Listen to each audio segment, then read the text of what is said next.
They don't skimp on sound on the loudspeaker. No. The boys looking serious. He's going to get to midfield. He's going to make his way up the field. He's at the 30, 25, 20. He's going. Oh, my God. Get on the line. That is deep. Look at this. That's it. Thank you so much for joining us on a beautiful Saturday afternoon in Forestville, Maryland, where the Bishop McNamara Mustangs are set to host the St. John's Cadets in the First Amendment Sports WCAC Game of the Week. I'm Ken Marangolo, joined by Tim Strachan. Hey, guys, it's going to be a great day of football out here at Forestville. Kevin Ricka. McNamara does it right out here. This is our first game of the season, their first game of the season in the real league, the league that we're talking about. What an atmosphere.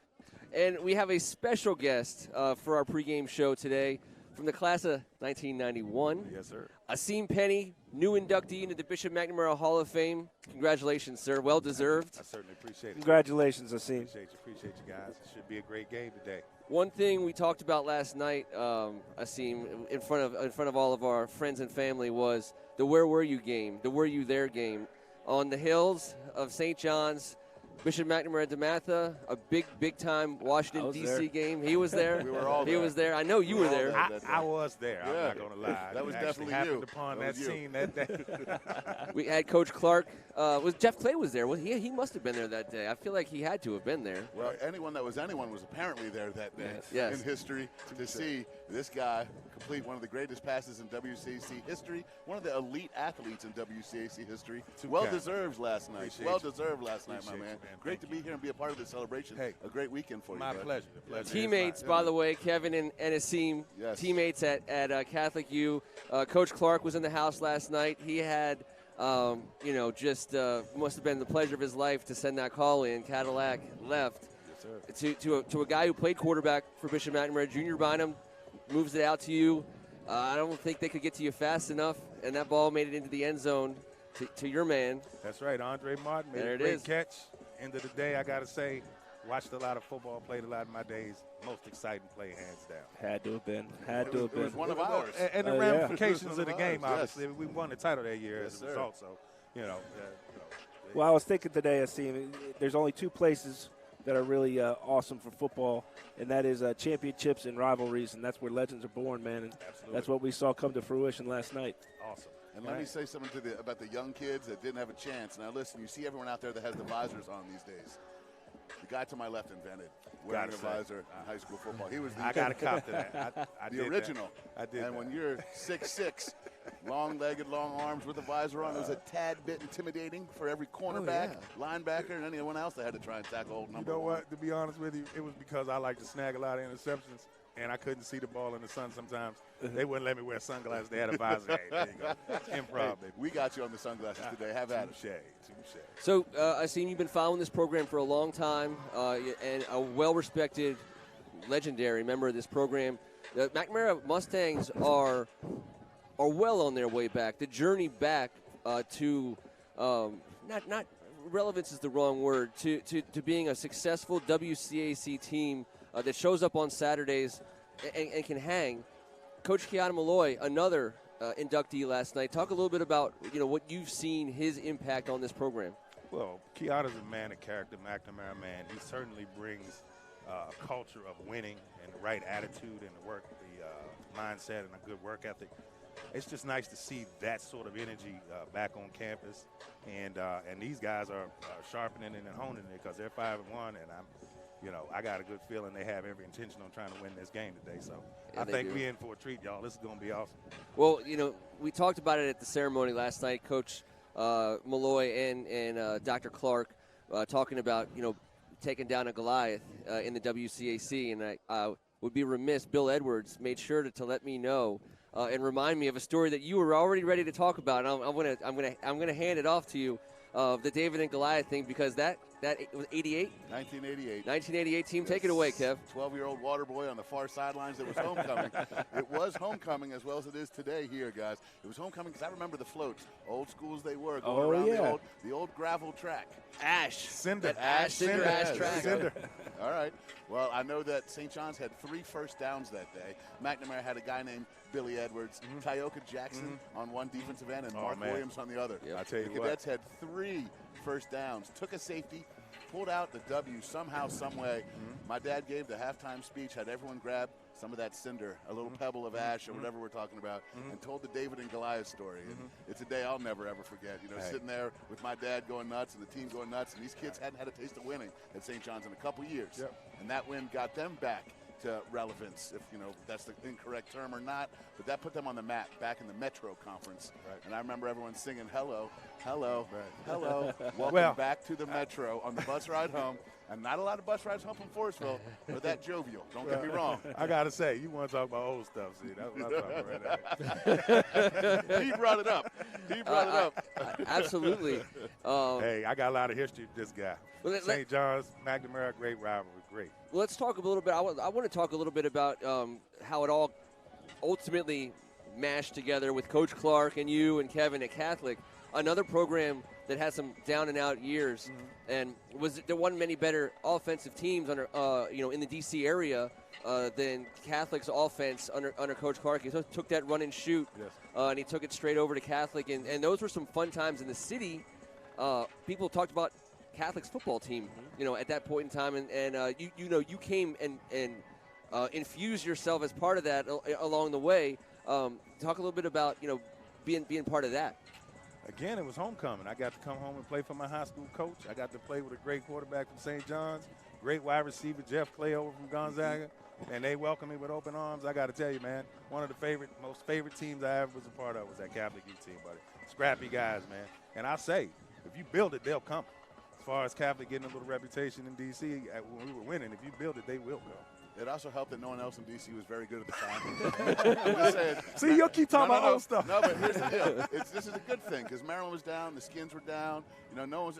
But we were up, and everyone was on us. Yeah. And when you have one of the most recruited athletes from this area who started in the SEC and produced at a high level, comes back home to play with some of these guys, I'm telling you, we had receivers out there. I mean, we're talking about Asim Penny and Jeff Clay from the WCAC. Myself, WCAC guy. Absolutely. Mike Hunter coming up through his ranks as a Great Gonzaga coach young in man. his own right Sammy now, Briggs was ready to hop in that next season and make some noise coming from good counsel.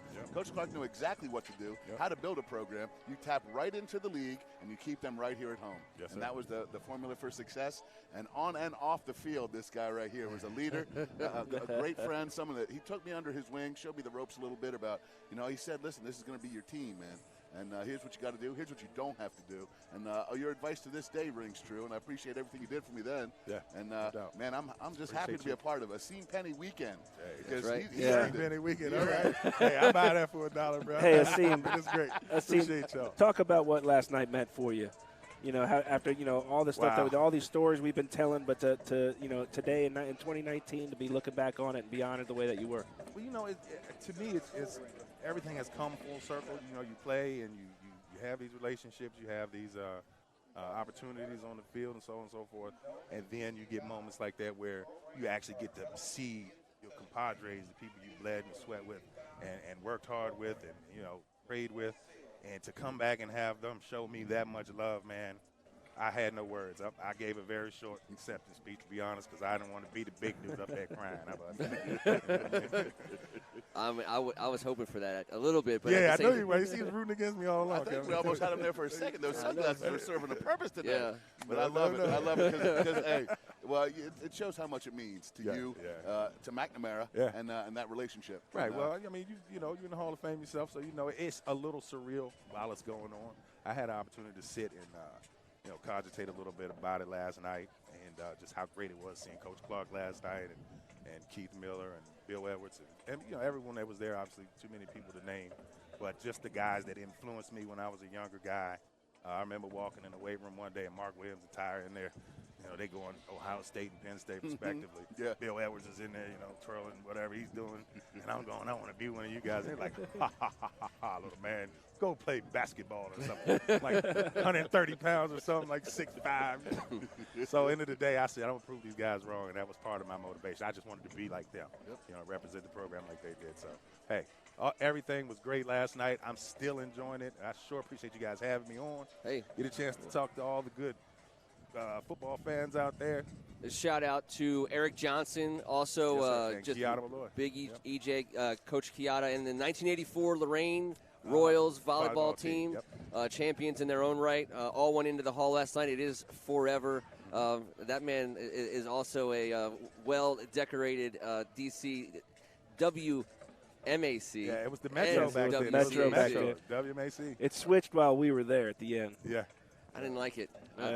Something about the MAC always sounded great. The Metro was the Metro, man. Yep. You know, that was the I think the yardstick by which a lot of the programs got judged, whether they played any of us or not. Really. True. Yeah. So we'll let you get on a get-out question.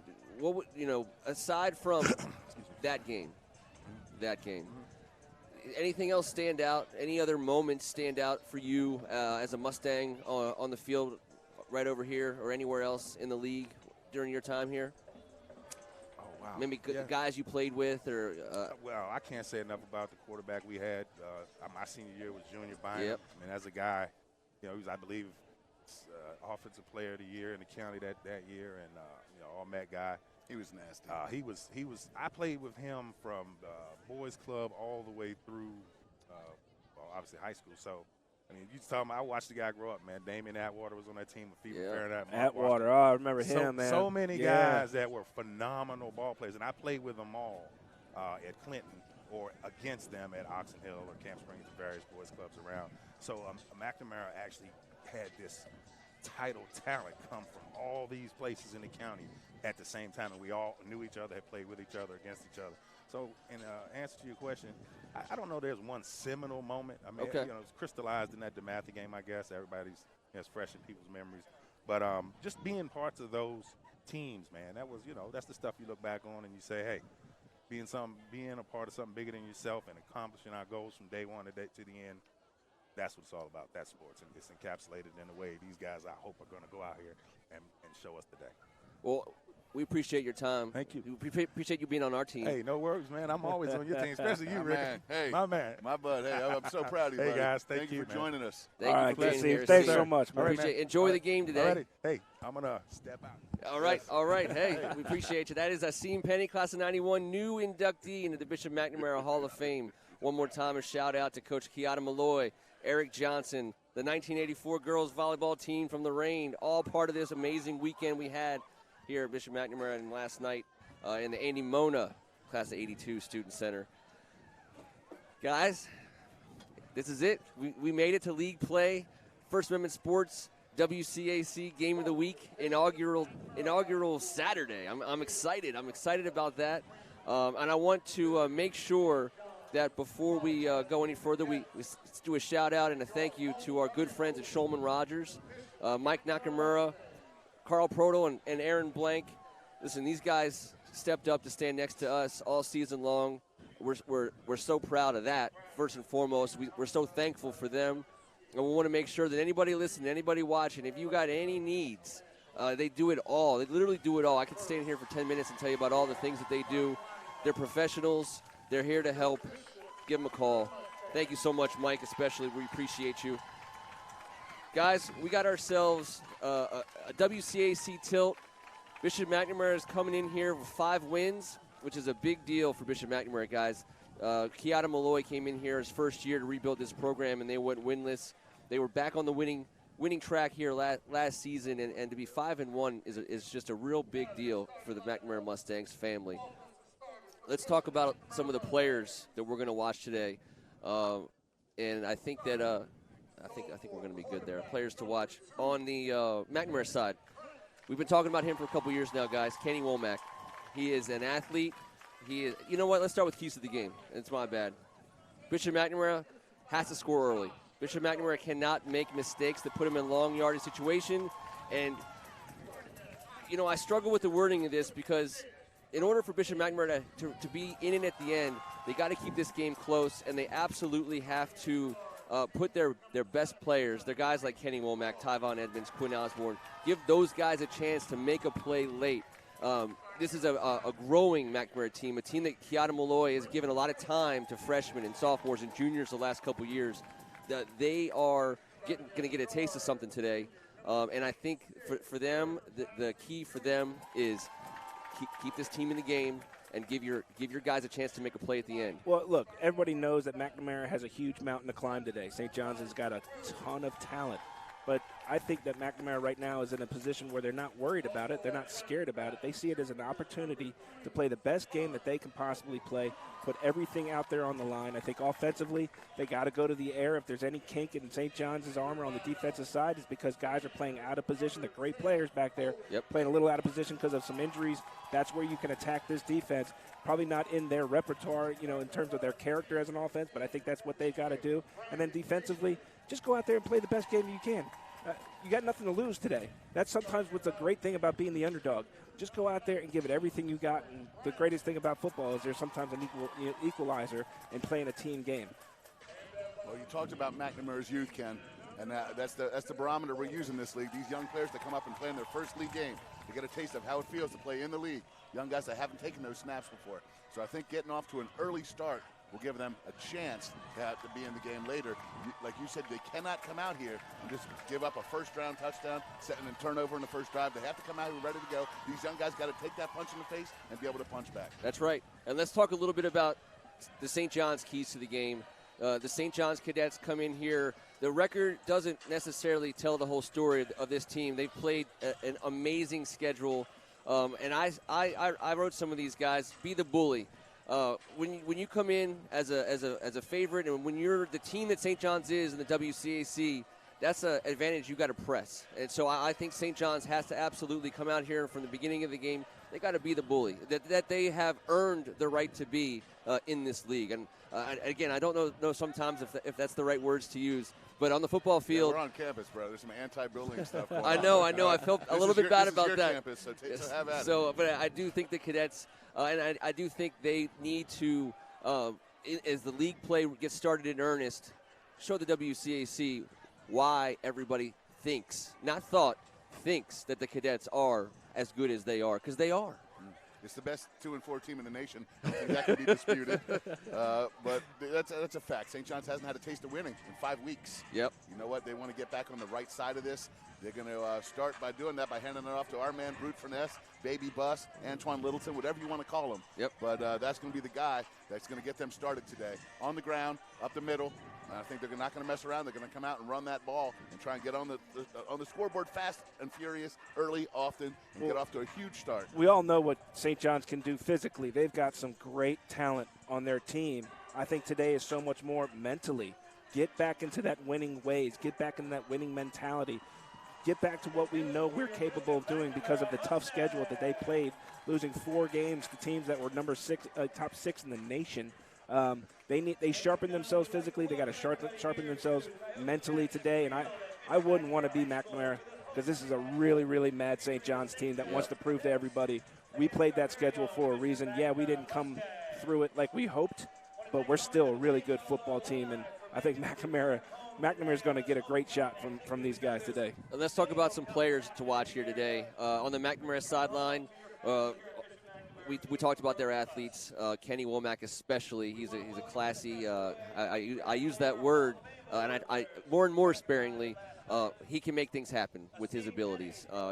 Sherman Haddon is a defensive lineman that Coach Malloy has spoken very highly of, Kevin. He pops out on film. He's going to pop out on the game today because he's got an undershirt on that is as bright pink, long sleeve as we have ever seen. Hey, listen. Breast cancer awareness. Sherman Tank, General Hatton, whatever you want to call him. He's large and in charge and ready to make some ball plays today. Our boy Q, Quinn Osborne, he's been a quality player, a standout player, first team in the conference last year at the linebacker spot. Love him. For like 15 years, right? He's been here, it seems like he has. But he just plays the game right. He's got that great long frame, 6'3", at linebacker who can cover from sideline to sidelines. I just can't believe there's more bigger schools that are after him. I think they're going to come late. Well, he's committed to William & Mary, where he can make his dreams come true. And I'm telling you, 15 tackles and 2 sacks last weekend. He's on a roll. Tyvon Edmonds scored I think 10 touchdowns so far this season. We got him as an athlete. He plays a lot of positions. He's got to have to make a mark on this game for the McNamara Mustangs to do something.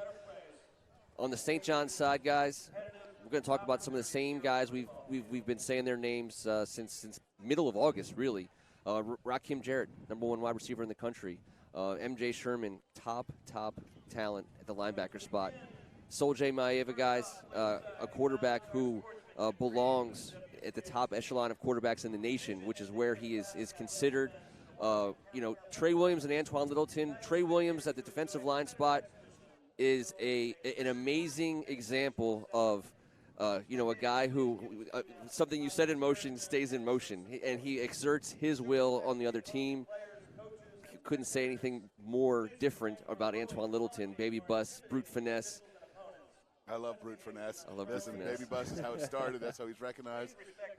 His mother calls him Antoine. That's what I'll do when she tells me. But listen, brute finesse gets it on a roll. He's hard to bring down. Did we come up with that? We did it organically. It happened throughout our broadcast of the Southridge game, I believe. And we are going to get ourselves ready here for a prayer to get things started, as we always do in the WCAC.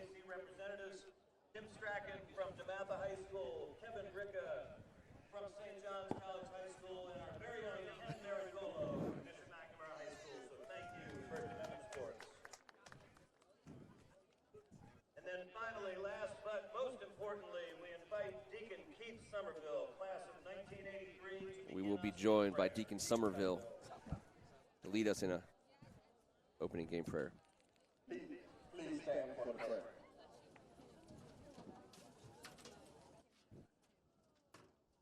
Gentlemen, please remove the hats. God our Father, you have created us to strive for the best. Grant all prayers, cheerleaders, coaches, and fans, strengthen them to pursue excellence during this homecoming game. We pray for the safety of these athletes, protect them from injury and harm. Finally, we pray to you, God, that we enjoy this game between St. John and Bishop McNamara today, and bestow on each of us wisdom and acceptance. Acceptance no matter the outcome of the final score, because with you in our hearts, we are all winners, with the endurance to pursue our heavenly prize. That's eternal life in your Son. Amen. Amen.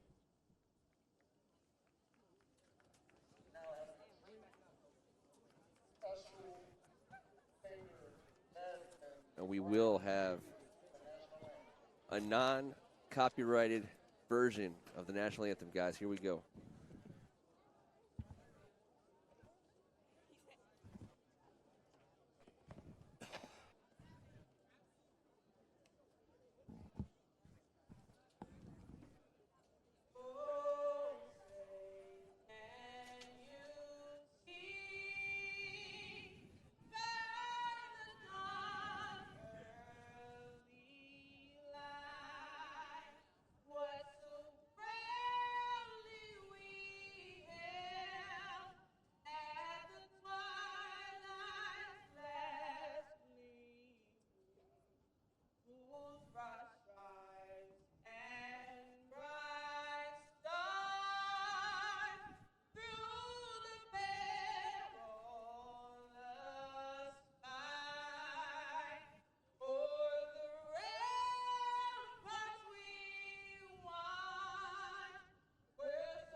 If you're ever looking for Another reason to love sports in general. Opening prayer, Star Spangled Banner. Is anyone not ready for a football game right now?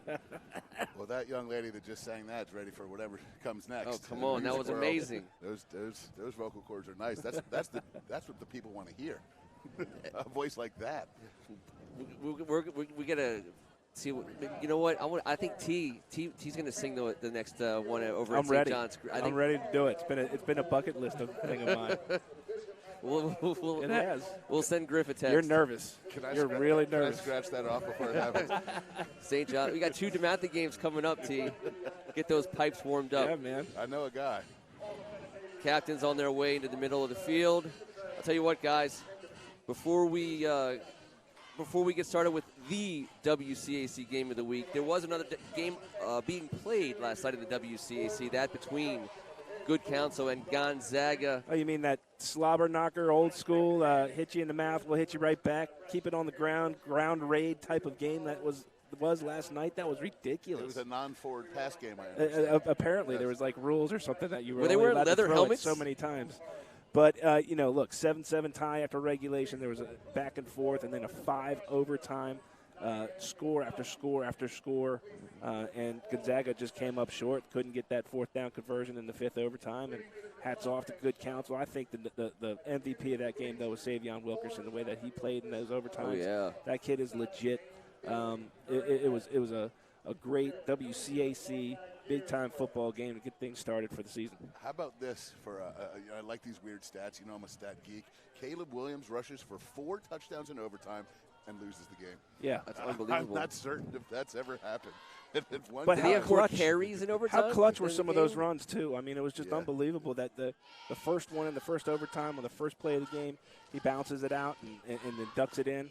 I mean, it was just back and forth, back and forth. Yep, Good Counsel wasn't having any of it. They weren't letting down. They weren't going to get bullied. That's for sure. And then in crazy fashion, the game ends with a throwback pass to number 74. Tackle eligible screen. Yeah, that was a little bit. I don't know. I think it was an interesting call. But probably wish they had that call back.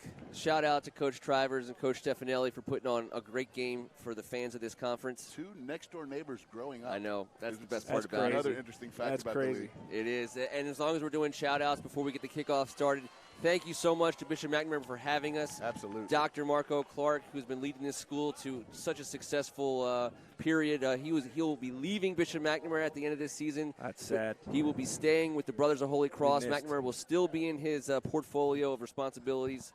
Thank you to Marty Keithline. Tony Johnson, by the way, first ever recipient of, obviously, the Tony Johnson Unsung Hero Award. He got that last night. It was an awesome moment.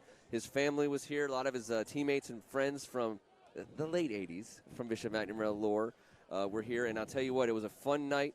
I want to say thank you to Sandy Mamano and all the good folks in the McNamara front office who make days like this. I heard the MC was fantastic. Oh, the night was great in spite of that gentleman. Ken Marangolo being the MC of the Hall of Fame dinner. It's a big honor. It was fun. I was definitely honored. They were not, but I was. I've been saying for weeks, Forestville knows how to do football. Look at this. Look at how they're lined up in the end zone of the parking lot. They got tents. They've got grills. They've got all kinds of stuff going on. It's homecoming here. A lot of fun. Let's get this thing rolling. Here we go.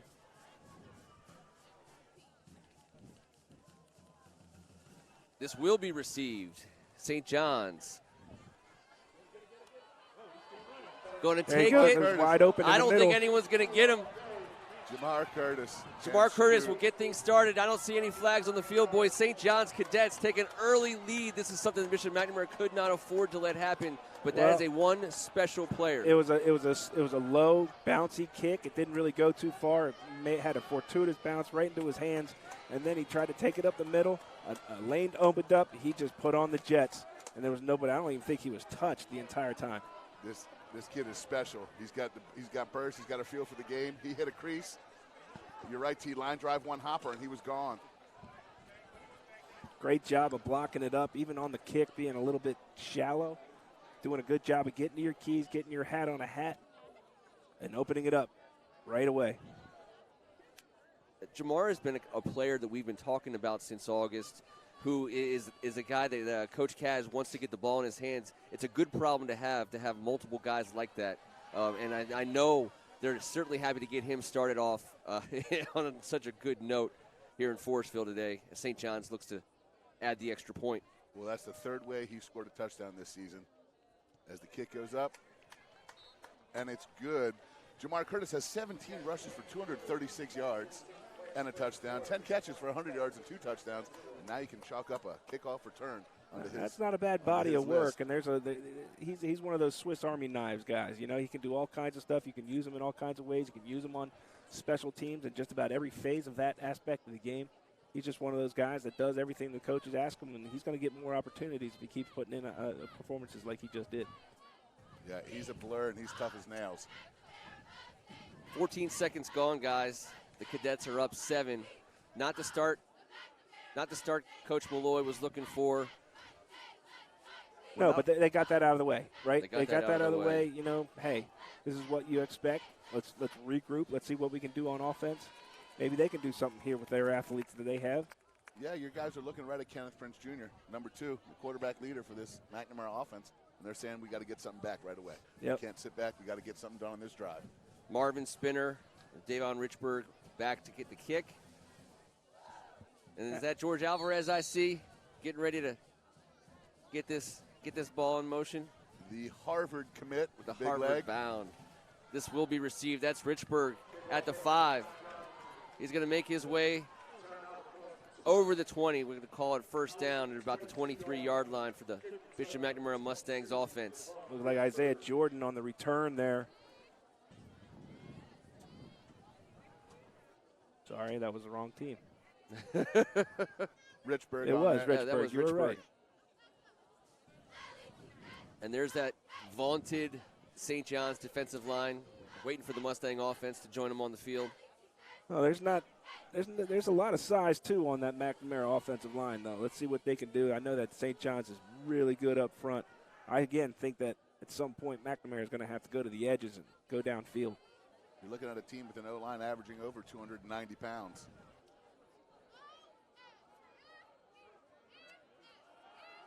Right up the middle, testing it early on.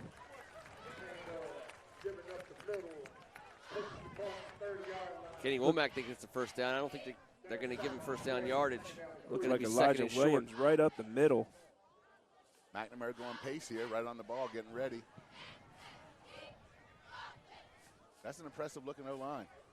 Kenny Prince back in shotgun, joined by Elijah, second and short for the Mustangs.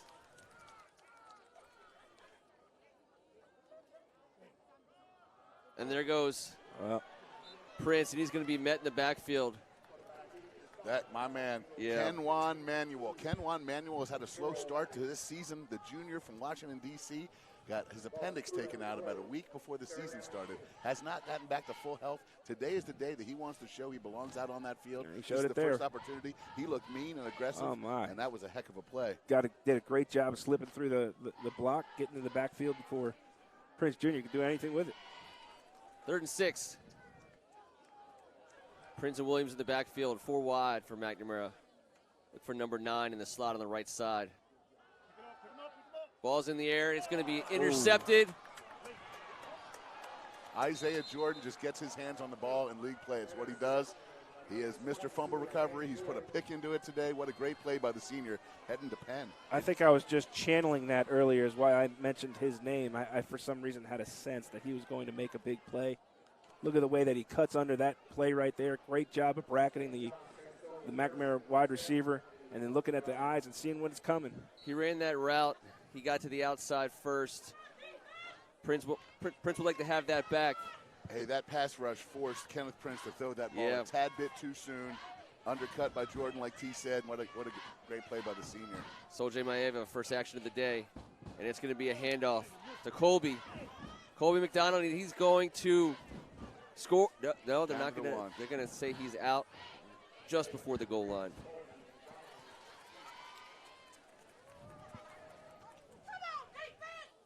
We are right on the goal line here, guys. I thought maybe Colby was able to get that ball over, but I guess the referee was right next to him. Was able to make their Quinn I think his Osborne. foot just stepped down the line as he was Yeah. trying to cross and get that ball over the pylon. St. John's Cadets are first and goal from inside the 1 here. Well, it's a gut check here for McNamara's defense. Is not a position you want to be put in, but, hey, you're there. Might as well make the most of it. There's big number 7. You can't miss him, and you know it's coming. Not as easy to stop. Number 35 looking to there it is, bulldoze. Make a difference, but there it is, a touchdown for the St. John's Cadets. We are about 2 minutes into this game, and the St. John's Cadets have jumped out to a 13-0 lead as they will come out to attempt the extra point. Guys, I've said it a couple times already, not the start that Bishop McNamara was hoping for. 2 mistakes, really, and Coach Kiata Malloy, I had a chance to talk to him this week, guys, and that's the one thing he said. He said, you know what, listen, we got a young team. These guys are coming along, but the one thing you can't afford to do against a team like St. John's is make these kinds of mistakes, and especially in the first 2 minutes of the game. And also easier said than done. They were both forced mistakes, Ken. You know, we talked about the pass rush there on young Kenneth Prince, having to get rid of the ball a tad bit too soon. The route was not able to be completed, and Isaiah Jordan undercut in there, made that huge play. But, you know, on special teams, that's very difficult when you have athletes like St. John's has. A guy like Jamar Curtis is such a dangerous weapon. And he's been a little nicked up as of late, and the kid is tough as nails. But right here, you know, brute finesse, you just ain't stopping him from the 1. No, that's physics. Well, that's 280 pounds of just inertia. Really hard to move. Man, you guys are using all these fancy words. Well, I'm on McNamara's campus. I feel really smart for some reason all of a sudden. There you go. It's just in the air. I know it. I can hear Kiata from here. You can't get these 14 points back, guys. Don't let it bother. We knew this was going to happen, guys. We knew this was going to happen. We knew who they are. Got to focus on the next play. That's the great thing about football is you always get another chance. You know, you get another chance to try and prove yourself. Settle down a little bit. Don't get so worried about it. You've already made some mistakes. Play mistake-free football. Play hard, play fast. Spinner and Richburg back at the 5-yard line for the Mustangs to receive Alvarez's kick. And it's going to be on the ground, and Richburg is going to have another chance at this.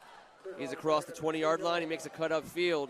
Good return. He's going to make it past the 30-yard line. The Bishop McNamara Mustangs will take over 1st and 10 from about the 32.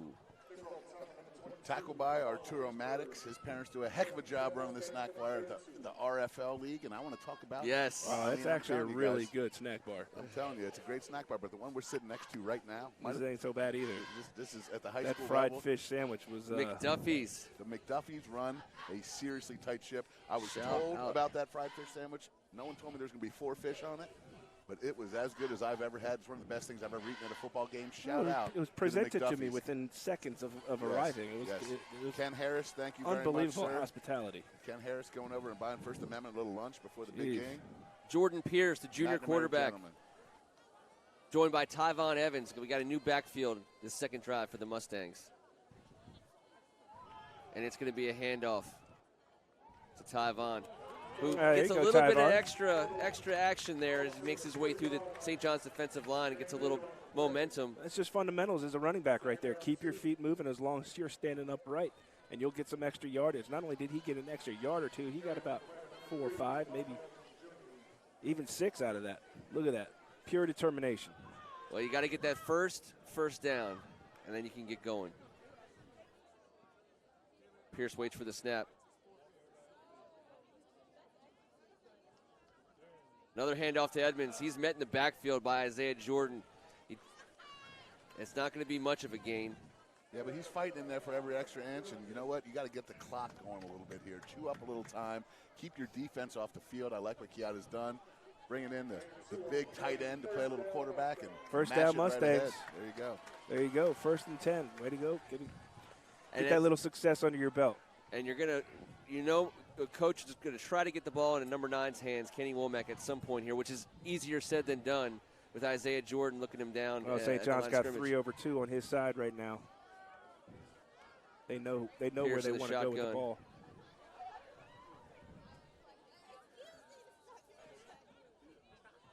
And he's going to pass. And there it is, looking for Kenny Womack, who got his hands on it, was not able to bring it down. It was a good play, again, designed to get the ball to their athlete. Just a delayed in pass right there. Maybe took a little bit too long to develop, but that was a perfect pass right where he could catch it and get some yards after the catch, but it goes right through his hands. Yeah, Kenny early wants that game back. jitters. I mean, I think he was just so excited maybe that he was going to make a big play that he didn't see the ball all the way in. That would have been a huge gainer for them and a huge confidence boost. 2nd and long for the Mustangs. These are the situations. This is about as long as Coach wants. I know one thing Coach is happy about so far, not a lot of laundry on the ground. That's what McNamara cannot afford to have happen. Jordan and Edmonds in the backfield. Once again, Tyvon, and he's got some room to run. He's got speed. some wheels. He's looking a little faster today. How about that? A lot of burst right there. Tyvon Edmonds. Great job up front by the Mustangs, 290-pound average line, opening up a big hole. Look how hard he hits it there, and then he's off to the races. Look at this speed by a little power back. Man, he's getting it both ways. We talk about brute finesse with Antoine Littlejohn. I mean, Little John. Littleton. He's just a little guy. Littleton, yeah. And He had a little brute finesse on this drive himself. 1st and goal. Edmonds and Pierce. Pierce stepped up to the line. He's going to be in shotgun. I got a feeling, nope, they're going to want to talk about this. Coach Malloy is going to get his offense ready. Good-looking drive for the Mustangs so far. Well, that's the way you do it, right?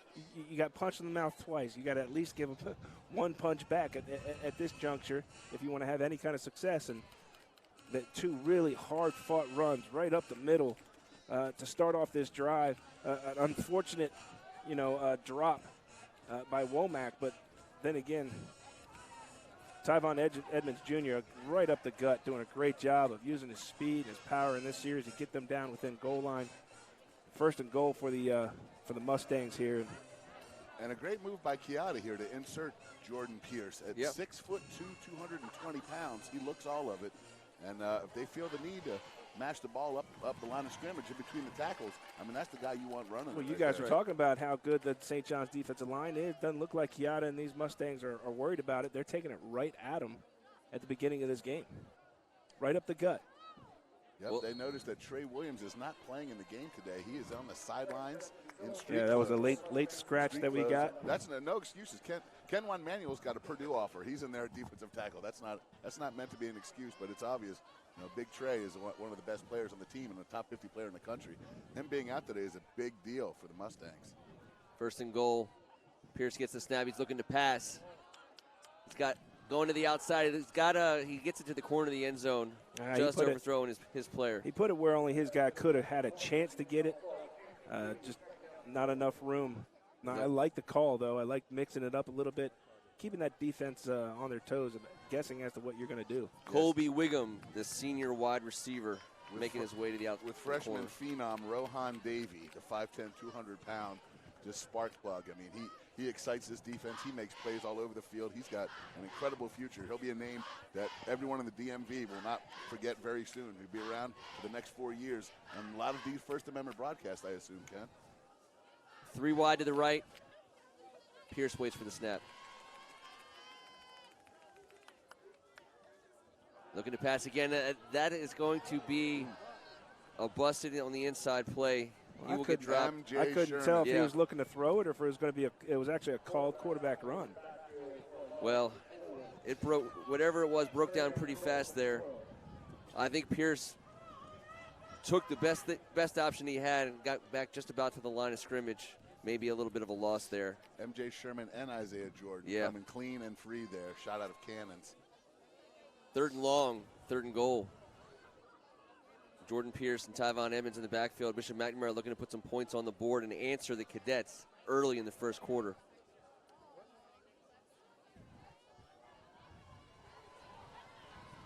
Zion Suggs out to the left. And that's going to be where the ball goes.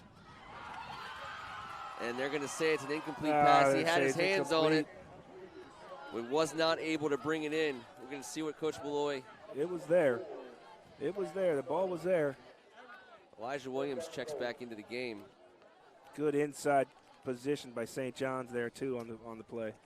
McNamara's offense is staying on the field. I don't think field goals are going to help the Mustangs much today. Yeah, sophomore Josh Thompson in man-to-man press coverage. McNamara looking to expose the one-on-one situation deep in the corner.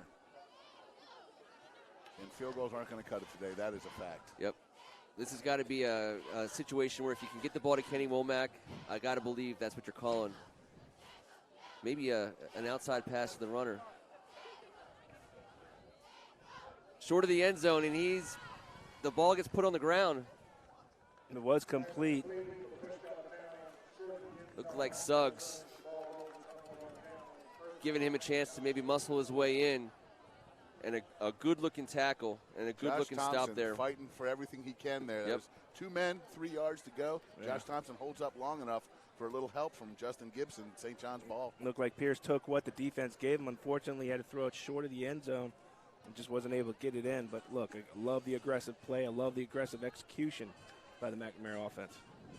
You're going to make the Cadets actually work for this one, boys. They get the ball first and 98, I believe, at this point in time. And their 14 points have come without much sweat. And they get to work right away. And I'll tell you what, Colby McDonald. Are they going to catch him? Nah. Cross midfield.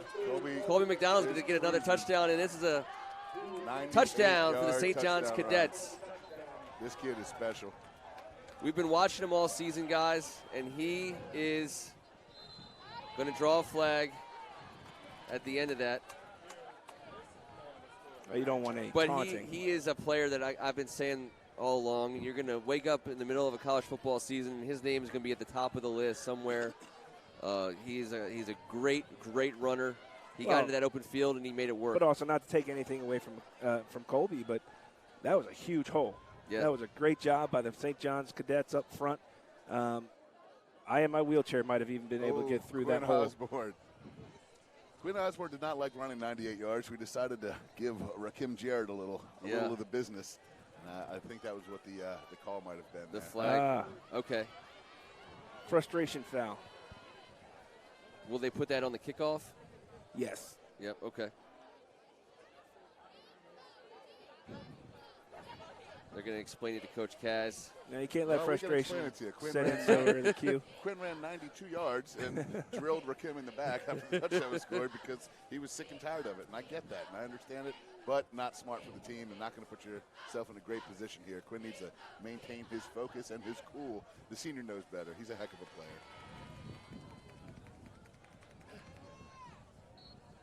St. John's attack on the point after.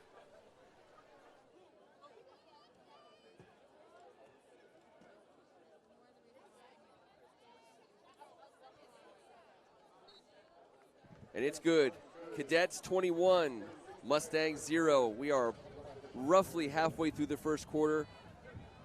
And Mustangs will go back on offense and hope to get back to a little something that was working in the last drive. They made it almost. Numbers mean a lot. And the touchdown to touches ratio right now for St. John's, I believe they have touched the ball 6 times. They've had 5 offensive plays, 1 kickoff return, and they have now 3 touchdowns on the day. So the touchdown to touches ratio right now really in an incredible spot for these guys. Big plays for the Cadets. 1 on the opener, Jamar Curtis. Big plays from their big players. You got a touchdown. Actually, you got a touchdown from their big 3 running backs. And they didn't all get them as running backs. But those are the 3 guys we came into the season talking about. Jamar Curtis, Antoine Littleton, Colby McDonald. Amazing talents in the backfield whenever they have the chance to touch the ball, Kevin. And that's the difference in this game. What a triple threat. We call them small, medium, large. And, small, medium, large. They all get touches. They all score, and they all have a little nasty to their games. And as you can see, they've all taken 50-plus yard touchdowns to the house in this short season. So I think that penalty was not on cue, guys. I think that penalty was on Colby. He made a gesture to the McNamara student section after the touchdown. I'm pretty sure that's what the flag was, and that to me is what the field position is demonstrating at this point where St. John's is kicking. I did see the contact from Q on Rock at the end of that play, but it's St. John's that's backed up here. Yeah, a gesture is not good either, and Colby knows better than that. But The up man. Here's what we're not privy to. It's the on-field conversations That's right. that are happening. And there's a lot said down there sometimes. Yeah, sometimes we've all engaged in those. I had my 25th reunion the other day, and I was reminded of some things I said that I don't remember saying. Hey, freshman Chris Forbes, I don't think he was expecting to return a kick today, but the short one came from George, and McNamara will get its best starting field position of the day. I remember T used to hate when someone got one of his hairs out of place. He would just go nuts. When's the last time you haven't had a hair out of place in 25 years? It didn't matter if it was McNamara, St. John's, or Gonzaga. He needed those locks perfect. Talk about being a bully. You got one right jealousy is a terrible thing, guys. Elijah Williams and Jordan Pierce back in the backfield. 3 wide to the left. Suggs alone on the right. McNamara gets to work.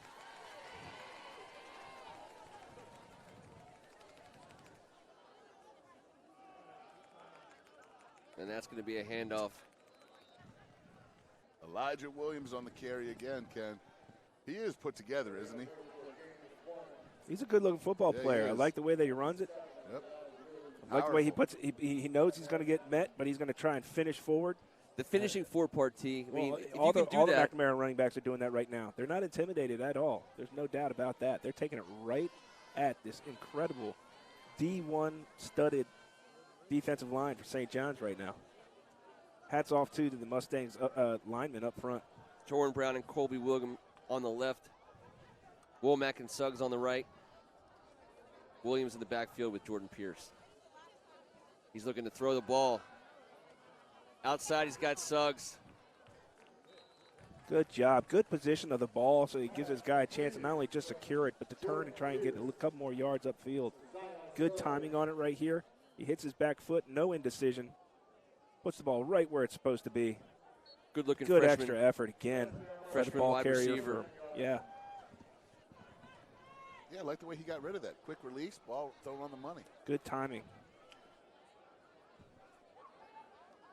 Same personnel, a little bit of a different formation. Jordan Pierce in the backfield.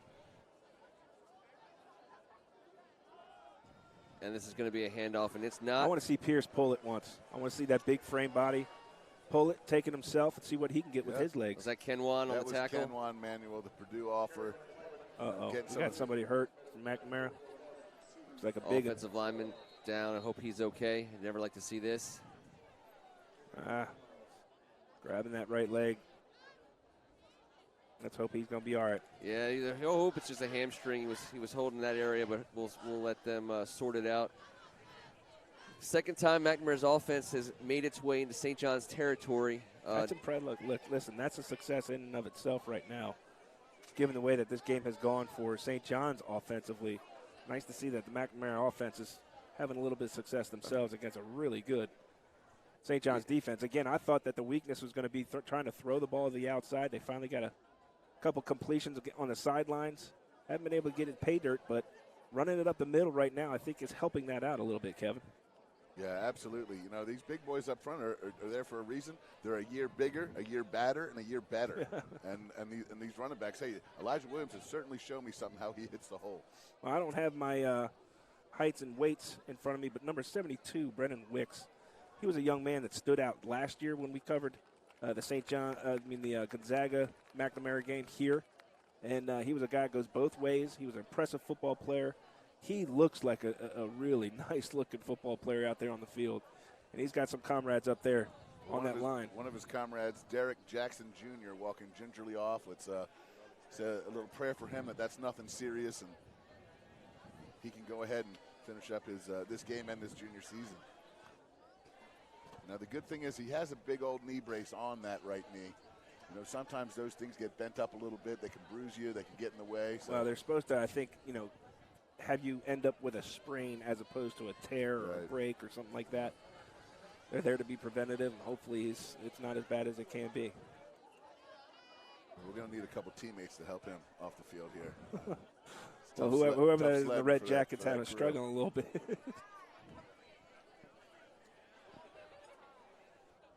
Hey, Brennan Wicks, offered by Colby and Carnegie Mellon. Obviously, he's got a big brain in that head of his. Yes, he does. He's a heck of a football player, T. 6'5", 275. 6'5", 275. Just a good-looking football player out there. Second and long Plays for hard. the Mustangs. Jordan Pierce. awaits the snap in shotgun formation.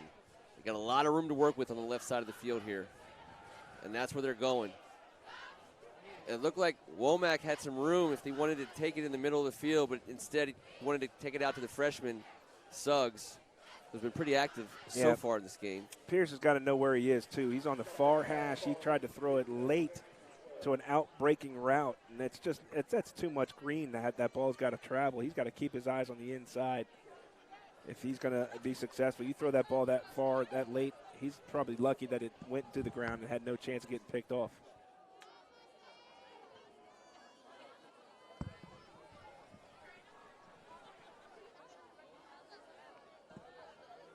Jordan Pierce, 3rd and long, trying to make it happen for the Mustangs here. Looking to throw. Got some And time. That's going to be incomplete. Jamel Overton with great coverage there on the crossing route. A little too much time there. 4th and long, offense stays on the field. Down 21-0 in the first quarter. You had nothing to lose. You have nothing to lose in this game. I agree.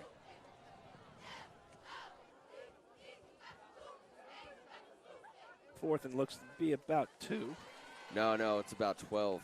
Oh, 12. Yeah, it's 4th and Oh, long. yeah, you're right. You're 12. I couldn't see the other pylon. It's going to be a pooch punt. Yeah, limit their opportunities. Good call. It was a very good call. You know what I like? The crafty, right-handed quarterback, left-footed punter. Yes. Did you notice that too? I did. I love that. That was a Brett Strachan thing back in the day. Threw right-handed, punted left. It was the weirdest thing. I couldn't figure it out. I still can't figure out how anybody does that. Predominantly throws now right, your brother's weirdness punts left. has been There you explained go. to me. Thank you. But, yeah, smart call, Kieda. That was very good. Exactly. Don't let a guy like Jamar Curtis get his ball in hand on a return setup, pin him back deep, and take another crack at it on defense. Well, look, St. John's, these are high school kids at the end of the day. They're going to make mistakes, and McNamara's got to find a way, if they do make a mistake or when they make a mistake, how to capitalize on it. Antoine Littleton joins Soldier Maeva in the backfield. Soldier looking to pass, and he's looking for all of it. He's got Caleb Coombs. Caleb Coombs was open. We got a flag on the near side of the field. The near side ref, I don't know what he saw. Usually that's – it's a sideline warning, I think. I tell you what, Caleb Coombs has been playing really well as of late. This young man's got offers from all over the place. I mean, we're talking Alabama, LSU, Georgia, Tennessee, and the Terps in on the mix. Anyone would be lucky to get his services. Heck of a player, number 2. They're going to call that a warning tee? Yep. Sideline has been warned. I got to tell you, I think it's for Kim Jarrett time here. Sooner than later. He's the only guy, I think, on the offense that hasn't got his hands on it yet. But it might be Baby Bus here before that. Here comes Antoine Littleton. And he was joined by 3 or 4 Mustangs.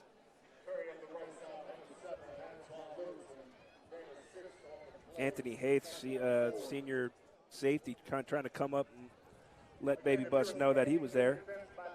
Good play by Quinn Osborne. You know, a guy like Quinn Osborne knows all week long who he's going to have to tackle.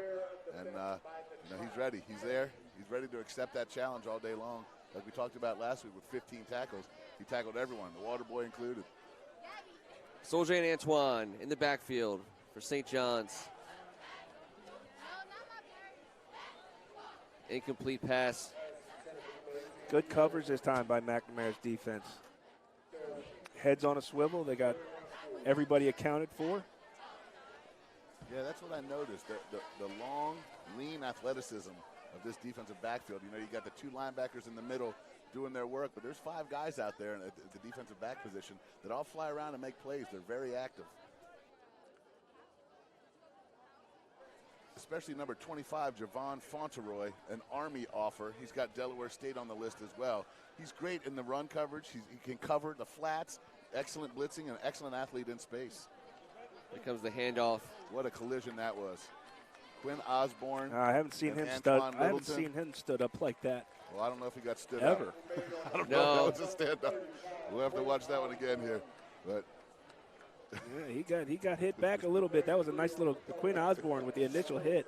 That was Quinn Osborne. A little frustration helping him. Hey, the physical if you can inertia. get him to buckle at all, yeah. I mean, that was pretty impressive. He got 2 yards after contact. Well, that's okay. He fell off. Let's make sure we. Oh, without a doubt. He fell. The initial contact was Quinn fantastic. Osborne's not afraid, but I don't know about standing up there. That's as close as you can get to standing Yeah, up. I think that's what I'm getting at, Ken. Thank you very much for explaining that. Yeah. St. John's. Another. Soldier keeps it and shakes away a tackle. It'll still end up being a sack.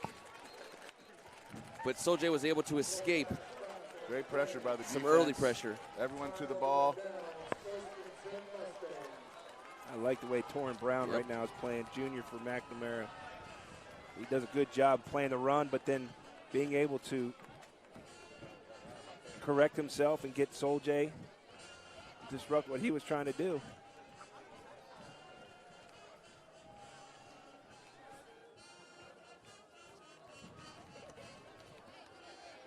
First down for the Mustangs.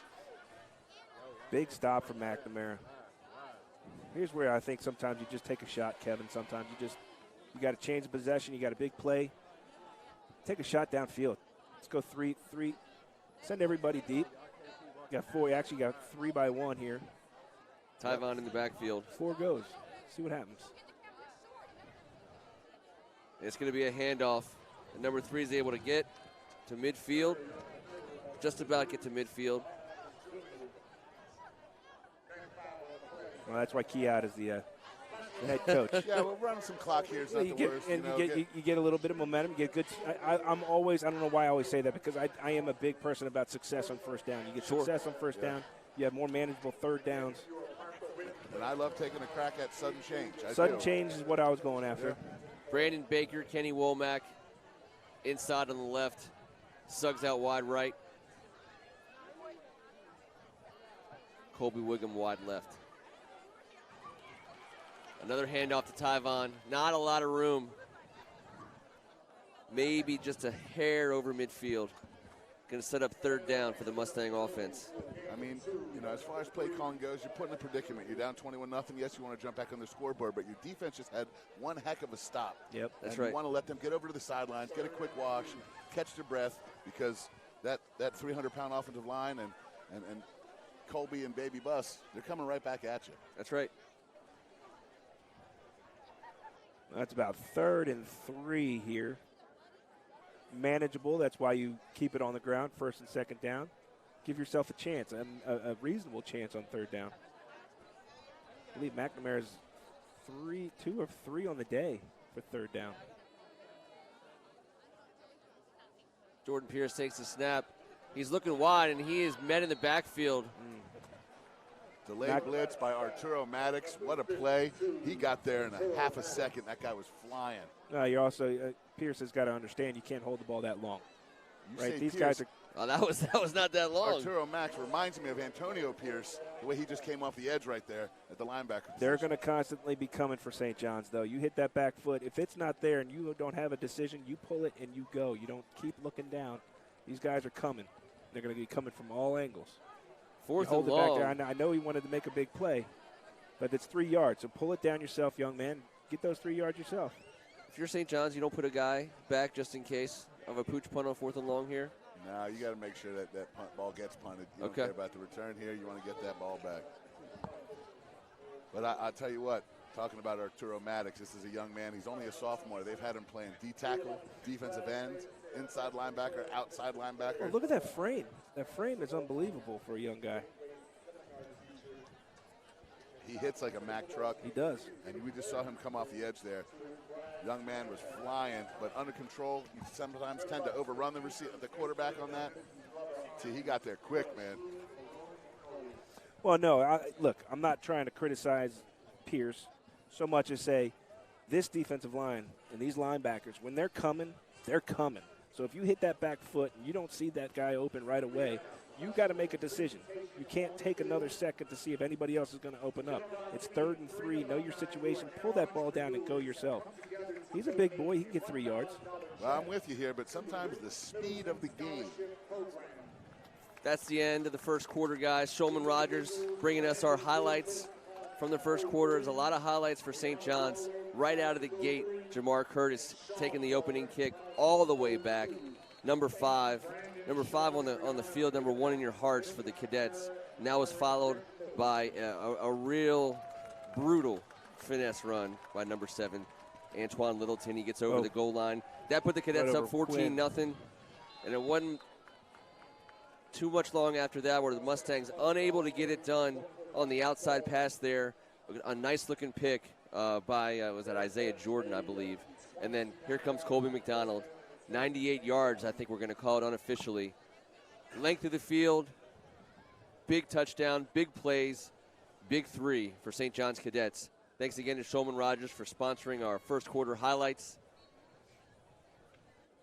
And here comes the St. John's offense.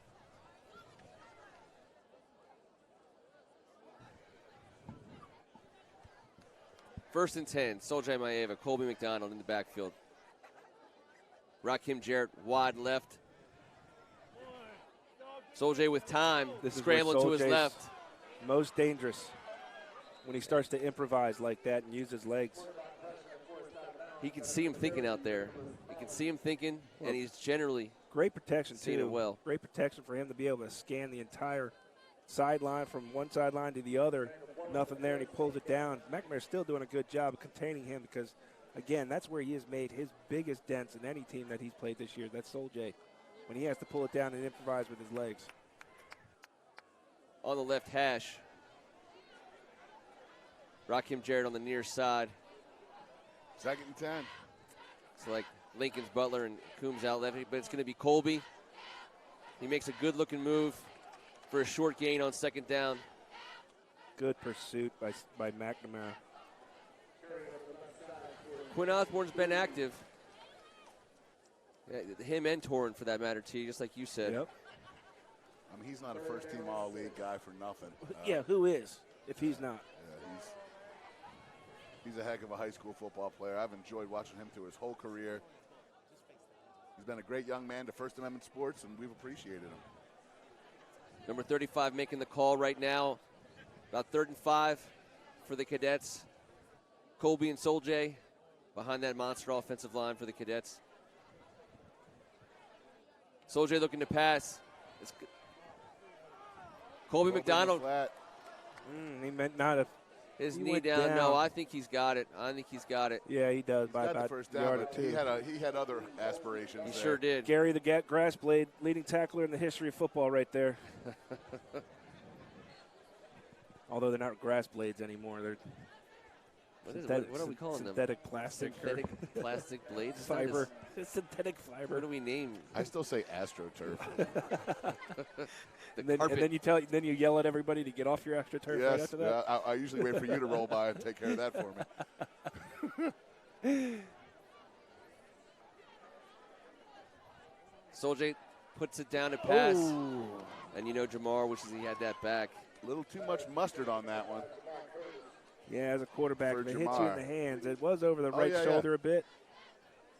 No, it's got to be grabbed. That ball's that's got to be caught. It's not an easy catch, but it's got to be squeezed. And he's playing more slot with the ability they have to have Colby and Antoine in the backfield, and they want to be able to get the ball in Jamar's hands. Yes, he's made multiple plays from the slot position in the last few games. He's getting less carries at the running back position and more balls thrown his way at the slot. He seems to be doing just fine either way. Soljay pulls it back, and there's Rakim Jarrett, and he is still on his feet. Team picture tackle there. Four McNamara guys right on the ball. Well, Rakim's going to draw some attention. That's a fact, and I know they're trying to get the ball in his hands, but sometimes he has not seen single coverage in quite a few weeks this season. Tad bit frustrating for him, but he cares about getting wins, and that's what they're out here to try and do today. 3rd down from the 45-yard line. The St. John's Cadets going to send DJ Lincolns out. 3rd and long, though. 3rd and long. Great position for McNamara to make a big play. They got some playmakers on this defense. This is where you got to step up. 3rd and about 8 for Soul J. Colby McDonald with him in the backfield. Soul J to pass. He's going back wide to Colby, and he's got a lot of room to run. I'm telling you what, the vision to get that ball. I mean, I know he knows where he is, but that was peripheral vision sideways. But it also looks like he could take one of these fish sandwich that we had before the game and eat it back there with the time that this line is giving him to be able to survey the field like that and then come back over. That's a good fish sandwich, too, by the Well, way. I can't stop thinking about it. I appreciate you reminding me that I got to eat my second one, so I almost forgot there. Is it halftime yet? We're getting there. 9 minutes to go, and then you got another fish Great sandwich job, coming. though, by St. John's lineman, giving Soul J that much time. Damon Arter out there. Look at him chasing the play down. Big number 66. He is one of the most hustled guys. This guy just gives full effort. He's all over the place. I love the way he plays football. You wish you could give the line those stats because you don't see that. Soul J to pass. Under pressure. He puts it down in the McNamara. There's the Kenny big play. Womack. That is 30. the big He's play. at the 20. He's inside the 10, and Kenny Womack will put the Bishop McNamara Mustangs on the board. I do not see any flags on the field. Soul J sure would like to have that one back. Uncharacteristic, but number 9 for the Mustangs. I don't know if Soul J was just trying to throw it away and it got away from him, or if it actually came out. No, Soul J was trying to make a completion. We've seen him play. Okay. He's a riverboat gambler.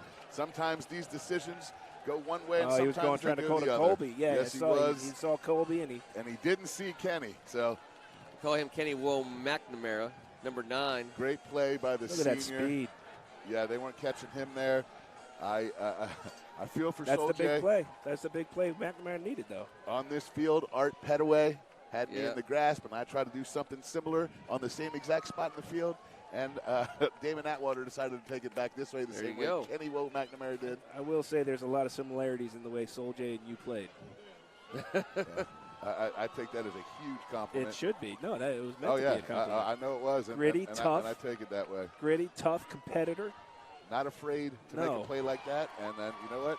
When it goes one way, you got to deal with it. When it goes the other, you win some, you lose some. There you go. There you go. When you're a riverboat gambler. Jacob Pavkoff converts on the point after touchdown. McNamara Mustangs on the board. 7 points to the Cadets 21. Great field awareness by Kenny Womack. That was just an amazing play. You know, you don't anticipate a quarterback making a decision like that, but he did. He was right there. He didn't give up on the play. And that's how you get into the end zone. Well, I wish I could take credit, but I just know with the type of players this McNamara defense has, especially inside that box, somebody was going to make a play, and they needed to be made right then and there because another touchdown by St. John's this early in the game even would have been some nails in a coffin possibly. And now Kenny Womack puts his team on the board, gives them a little bit of life. Hey, guys, we can play with this team. That's a huge play. A huge. Hey, 28-0, and, you know, everyone starts to look around and see what the snack bar's at and what's going on tonight. 21-7 is a totally different ball game, especially if they can come down and get another stop here on defense. Yeah, the McNamara Mustangs defense has been toughening up. It's amazing the ability you have to make a play when you're not giving them the ball at starting field position inside the 10, inside the 20. McNamara Mustangs behind Coach Keada Malloy, not giving up, not giving in. Do you gamble here? No. Do you say, hey, we got to score. We can get the ball back right away? St. John's might not be thinking about it.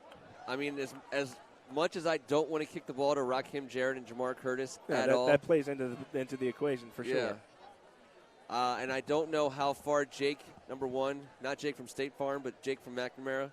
Not sure if he can, how he's going to try to keep this ball. Well, he's not out a of the deep hands. kicker, No, he's not going to kick it deep to the point where it's going to go in the end zone. But I don't want Caleb Coombs touching this ball either. This has got squib stamped all over it. Yep. There it is.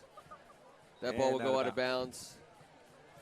It's not. You never want to see a yellow flag on the field, but given the way the game has gone, you might just take your chances with your defense at 1st and 10.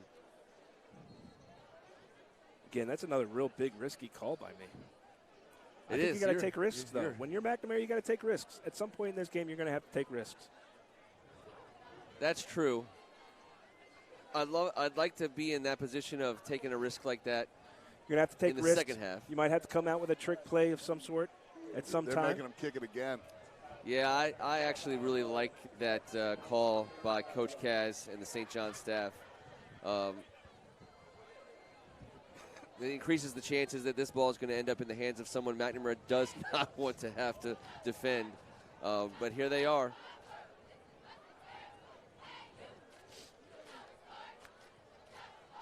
Switching out the K ball. Jacob Pavkov for the McNamara Mustangs. We're looking to, once again, try his hardest to keep this ball in a position where they can defend.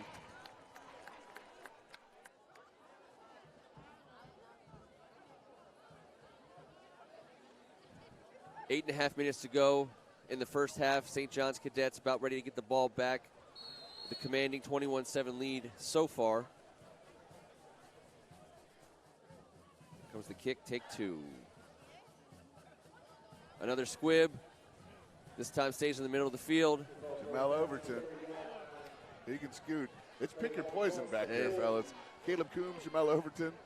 We got an old-fashioned scrum, rugby scrum going on there. Yeah, you're right, Kevin. I mean, wouldn't want to disrespect anyone in scarlet and gray by saying I would give them the ball, but I don't want Coombs, Rock, or Jamar getting a chance there. So I guess you'd have to say they succeeded by putting the ball in number 15's hands. Well, this McNamara defense now playing with some confidence. They've got some stops against this high-powered St. John's offense. They've gotten a turnover now.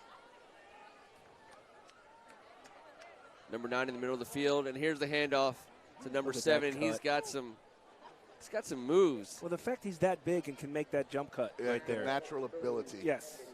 Dancing Bear. It's forget about the size. He was born to play running back, and we'll see what happens in his future. But and he wanted more. He was frustrated.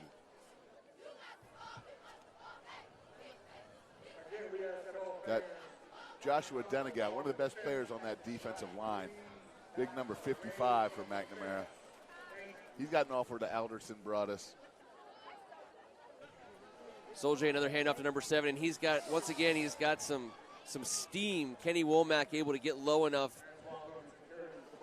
to get him even looking for contact paused. when maybe he shouldn't be looking for contact. He could have run right through that. Kenny His legs Womack would have here. broken that.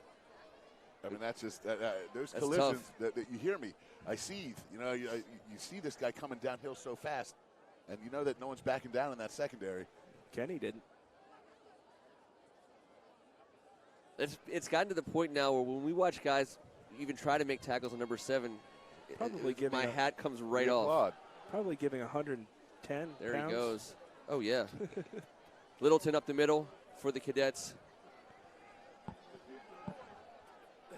Kenny Womack on a good day, 175, maybe 180. And football season, he's going to have a couple extra pounds by the time. 178 to be exact, fellas. When Vini Going gets him against on the hardwood. 290 coming downhill. And you both know I never leave home without my scale. So. Soldier Maeva and Antoine Littleton on second down for the Cadets. Coombs and Lincoln to the right. Rock Dare to the left. Soldier with the handoff to number 7. And again, he's got steam. Can he turn the corner? He sure did. Unbelievably, yes, he can. Nice extra. little stiff arm on the initial. I mean, how does he do it? That's just it. It just goes to show how good of an athlete he is at his size to be able to get rid of that guy first and foremost and then turn it upfield north and south. Quinn Osborne with his hands full.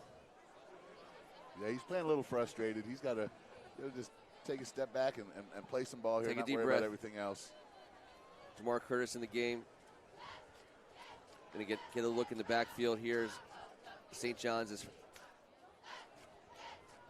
1st and 10. They can get a first down. There may be no bigger change of pace back in the country. And there he goes. Javon Fauntleroy calling his name out. He's able to get a stop for the Bishop McNamara Mustangs.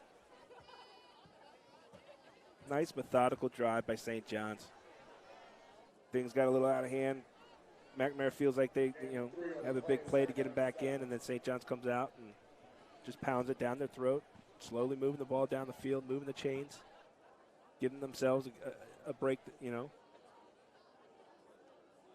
Jarrett now on the right side with a lot of room to work with in the slot. DJ Lincoln's wide of him. And Jamar Curtis is going to get stopped. Play. Who was that? Big number 52. Heck of a play by Terrence Thompson. Looks like Tyree Kelly was in on that. He showed excellent athleticism. You see him get through the line, but he broke down. You see him get down, he dropped his hips. He did not overrun the position. And to break down and come up with a guy that elusive, when you're a man of that size, 5'11", 270, that's a heck of a play. Nice to see his friend Tyree Kelly, too, come over and help finish him off. He's a good-looking guy, isn't he? Yes. Big number 58 looks good in those pads. 3rd and long for the Cadets. Maeva and Jamar in the backfield. Soldier looking to pass. He's looking to his left. Just over the outstretched hands of a couple McNamara defenders. That's going to be incomplete. We're going to have 4th down for the Cadets.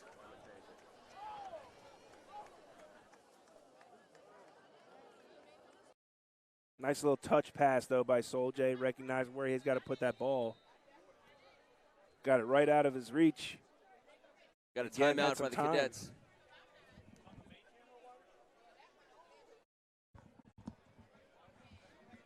What are you thinking here if you're Coach Kaz? You're up 14, 5 minutes to go in the first half. Wouldn't you take 3 here, or you want to put that ball in the end zone? I know he does not like 3. He doesn't like threes. He is he's not a big three-point guy, but you know, the way McNamara's playing, ooh, that ball looked like it. I think he lost it. I don't think it was tipped, but I think Jamar lost eyesight of it for a second there because there was some long arms right up, you know, about 5 yards in front of him. And I don't think you call timeout here to kick a field goal, Ken. So. Yeah, I agree. Although it looks like that's what they're doing. There may have been a little bit of dissension amongst the ranks of the coaching staff. Some half wanted to go, half didn't.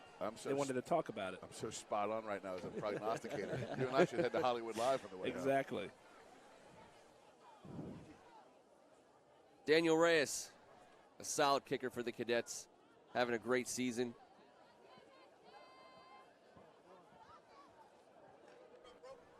Right down the middle. 24-7, 4:54 to go in the first half. The Cadets, again, in command of this game on the strength of a powerful trio of running backs, doing it in a variety of ways, big plays. You know, McNamara's offense has not been a huge factor at this point. That's another win for this McNamara defense. Sure the way is. that St. John's moved that ball down the field methodically with Littleton, some power football to force them to another 3rd and long. That's probably more 3rd and longs I ever thought that McNamara was going to be able to force St. John's to face. And then getting only 3 out of it, I think that's a great job by this McNamara defense. And shout out to Daniel Reyes. He's been Mr. Reliable for this team. You know, anything inside of about 45 yards is usually directly in his wheelhouse, and he's producing at a high level. You know, very, very reliable and trustworthy kicker for the Cadets. McNamara offense looks to take over and get some points before this first half ends. If they can get into double digits into that locker room, they'll be feeling pretty good about themselves. If they could get any points in the next 4 minutes and 54 seconds, that would be a huge confidence boost for these young men. And you know whose hands to get it in? Kenny Womack. This guy's the playmaker. This guy's the senior leader. Hey, the Howard commit with the 3.4 GPA. I think he's going to play football and basketball at Howard. DC's lucky to have him stay in town. He could have headed to Boston College, get a handful of other offers. And I think the idea of playing both sports. Here comes Marvin Spinner. There you go. Good return. It was too much for him to turn down. Love to see these WCAC guys stay local. So That's we can right. keep a close eye on them for the next 4 years. Mustangs have 75 yards to go for pay dirt. 4.5 minutes to go in this first half. Coach Keanu Malloy talking up his offense as we speak. I mean, that's a heck of a tackle there by Justin Gibson because the way that was hit, that could have been some trouble. Yeah, he was one ankle tackle away from a huge gain and putting this team in a great position.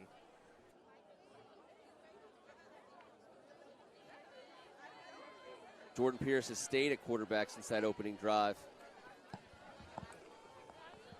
Elijah Williams in the backfield.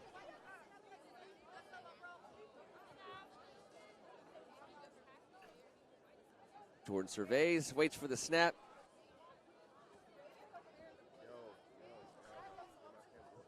I think we can actually hear that clap from here. He's looking to pass, and he's got pressure right away, and he's going down. Got to get rid of it. Tyzay Johnson. Tyzay Johnson, we're number 40 today.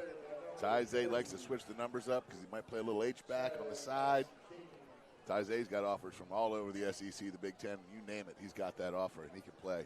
You can see that dexterity for that big man. And Elijah Williams was able to get a helmet on him, but he pushed Tyzay right where Tyzay wanted to go. Jordan didn't have a lot of a chance there. It's going to be second and long. This is a bad situation for the McNamara Mustangs offense. Long yardage, not their friend. We have not seen a screen. We have not seen McNamara use the aggressiveness of the St. John's defense to their favor. Try to pull them in and maybe dump it off over top. I think Tyvon gets it right here. And there it is. Tyvon is going to get met at the line of scrimmage. Keeping the clock moving. Coming up on 3.5 minutes to go in the first half. This will be third and long for the Mustangs. I mean, Arturo Maddox has been everywhere today. An outstanding sophomore. Yeah, Ken Juan Manuel as well. Yeah, he has. Big 55. His first game back. Yeah, essentially his debut. And when Arturo hits you, you go down. St. John's looking to be mistake-free on a third and very long for the McNamara Mustangs. Jordan Pierce calling out the blocking assignments. Let's see if they put this ball in the air. Jordan looks to throw. He's coming out to his right. What coverage, what a great play.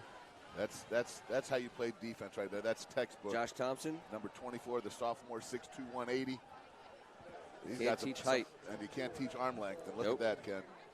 Good inside position, though. Look at that. Goes and gets it at its highest point and knocks it down.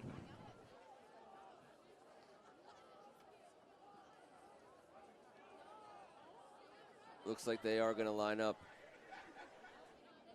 At this point, they will line up for a punt.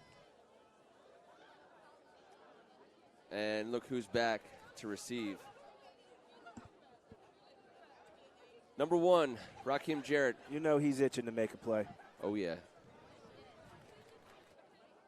Freshman Suggs with the punt that's going to be on the right side. It's going to get a Mustang bounce. But it won't reach St. John's territory.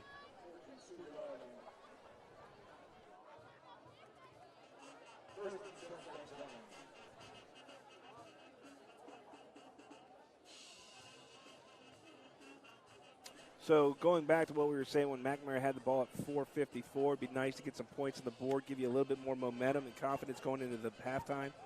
Well, the reverse is here. St. John's has 2 minutes and 50 seconds. You know they can strike at any time. More points on the board here. That would really hurt McNamara going into halftime, having one more score put up on the board. Colby McDonald in the game in the backfield with Soljay. It's going to be a pass. Big Bryce Butler. Number 14, rumbling, stumbling, Vanderbilt offer.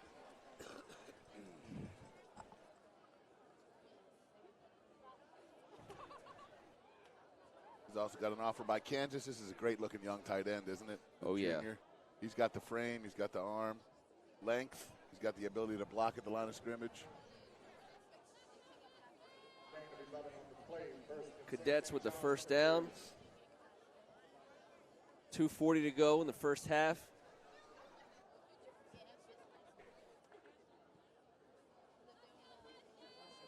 Looking to pass again. Great looking pass once again. Same thing. Bryce Butler, I'm telling you, hey, listen, when your position coach is Coach Brian Griffin, you're ready to go up against anything. It was a great looking throw.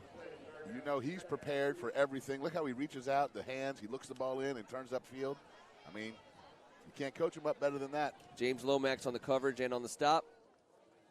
I think they're going to call that second and short.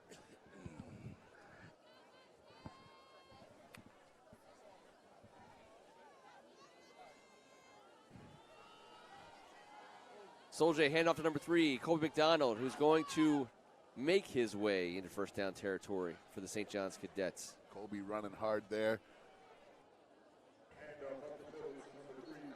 Good read by Soldier. Yes, it was. At first, I wanted to get a double check because it looked like there was some room. Good read. Guy was coming down the alley. Yeah, Anthony Hay Jr. came out there, broke down, made a good play, and Soldier made the correct read. Look at Coach Keith Veeney hooking it up for us today. I have a feeling he's going to eat all that popcorn himself, though. Yeah, we're not I going to don't know see if he's going to share. We're not going to see any of that. Here goes Soldier Maeva. He's going to keep it, go around the left side. He's got some room. I know we're not in the gym, but I also know Coach Veeney's wide open and he's ready to pull. He is ready. He's ready to shoot from anywhere. He always has. Look at that, Soldier. He's so good with his legs. This conference is full of amazing, athletic, not just athletic quarterbacks, but smart quarterbacks. Yeah. Yeah, that was shown in last night's game. Both quarterbacks had huge runs in that overtime period. No mistakes made by either. Christian Taylor at H-back, Antoine Littleton in the backfield with Soldier Maeva. Field spread wide, Soldier looking to pass. Rakim Jarrett, the intended receiver. There was some traffic in the middle. I know he wants that back. Yeah, you don't see that very often, but there's a safety flashing across, and it caused him to be distracted for a half a second. St. John's loves that play. They've scored on it so many times. Great job by the offside safety for McNamara, just kind of getting in there just enough to disrupt him seeing that ball all the way to his hands.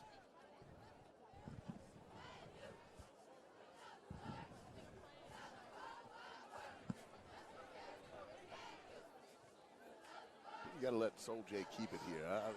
Not so much of a read, but maybe a designed little run for him because he seems to be getting what he wants. Pass to the outside. Rakim Jarrett making some moves. Touchdown, Cadets. That's why he has as many offers as he has. Oh, sure. As the analyst, I'm allowed to say he's a good player. He's a very good player. He's a good player. But he doesn't just settle for, getting the ball in the flat like that. He gets it. He makes a move. He sheds a tackler. Look at this. Look at good athletic catch. Make a guy move. 2, 3, 4. Yeah, that's a show of respect when you say, listen, I'm not going to try to throw it into the end zone. We're going to put it in his hands and let him get it to the end zone. That's the kind of player that he is. That's the kind of player that he's shown himself to be in this league. Extra point up. And it's good. Good. I didn't put the announcer jinx on Daniel Reyes. He's better than that. 1:42 to go in the first half. St. John's Cadets 31, Bishop McNamara 7. It's been a lot of big plays early for St. John's Cadets, but as of late, they've been really driving this ball, really leaning on that offensive line and their bevy of running backs. And then when they get down close to the goal line, they put it in one of their best players' hands. And it only took a minute and 8 seconds for them to do that. 1:42 left to go. Maybe a little bit of time for McNamara to try to make a statement here at the end. I still think they have yet to try to go deep. Make a big X-factor play. They've got it on the ground. They haven't gotten it in the air yet. I mean, to have the body control, to catch that while you're spinning to the outside. You notice how he took a peek as he was extended. Exactly. Took a peek at the defender where he was when he was extended catching it, knew where to go in the initial move, and then make 3 other guys miss. That's different level. That's different level. He's a different level player. It's just a shame that he's been so keyed on by so many other teams they've played, bracketing him, putting 3 over 2, 2 over 1, not letting St. John's really get a chance to even put the ball in his hands. And the advantage to that is one less defender in the run game. And then everybody else. Player and then such a huge weapon. Alvarez puts the ball into the end zone. Would be a touchback. Mustangs 1st and 10. But each staff, they have to ask themselves, do we double? Do we double consistently? Do we run something at them? Or are we going to run? From what I've seen, they have doubled consistently. Every week has been consistent so far. If he's got twins, there's 3 over 2. If it's just him by himself, they've got 2 guys, two sets of eyes on him at all times. I would do the same thing. You have to. Is Kenny Womack lining up at quarterback here? Yes, he is. Number 9, under center and shotgun. That's one way to put the ball in his hands. He pulls it back. He's going to get around the side. Showing some good speed there. Going to get out a little frustration. Initiate some contact. He's been on the other side of the contact, the non-initiation side. As has Justin Gibson, involved in many, many tackles today, and there he goes again. Good blocking, though, on the edge, too. Get him, try and capture that corner. Speed that he has trying to get around there, too, is unbelievable. You're going to keep him in there. An odd 2-minute offense. Just outside of a minute to go in the first half. Kenny Womack at the reins of the Mustang offense. Close out the first half. And it's going to be a handoff on the inside. Tyvon Edmonds. Not a lot of room to run. Big Greg Hudgens coming down the line, making the play there, heading to Purdue. He's a good-looking prospect there. The Boilermaker-to-be has got some wingspan on him, doesn't he? Timeout St. John's. 39.9 seconds to go. It's 3rd down. Maybe they're looking to get the ball back to make a play here before the half's out. Well, they just wanted to give us a couple seconds to feel free to talk about what we wanted. Yeah, talk about that fish sandwich coming your way at halftime. It's all you can breathe. I'm just taking in fish sandwich and barbecue. We're sitting right next to this thing. We've been smelling the barbecue all game long. You can hear me look at this great crowd. Great crowd here today. Good homecoming crowd here in Teoka Forestville. Jackson Field. Hey, happy homecoming, Ken. Appreciate you. I know, some people like it when it's sunny and bright, but I'll tell you what, on a fall afternoon, this is what you want. It's bright. Well, there's the crowd right there, and I don't know if we can get a shot of the parking lot over here to the right, too. We got the hill. The tailgate hill, right above the BMHS. I'll tell you what, these guys know how to do it. It's a good setup here in Forestville. I've always appreciated the ability for the fans to watch the game from their tailgate. That to me, that it doesn't get any more fun than that. Maybe the Redskins should maybe take a note on that. Yeah, I think he does.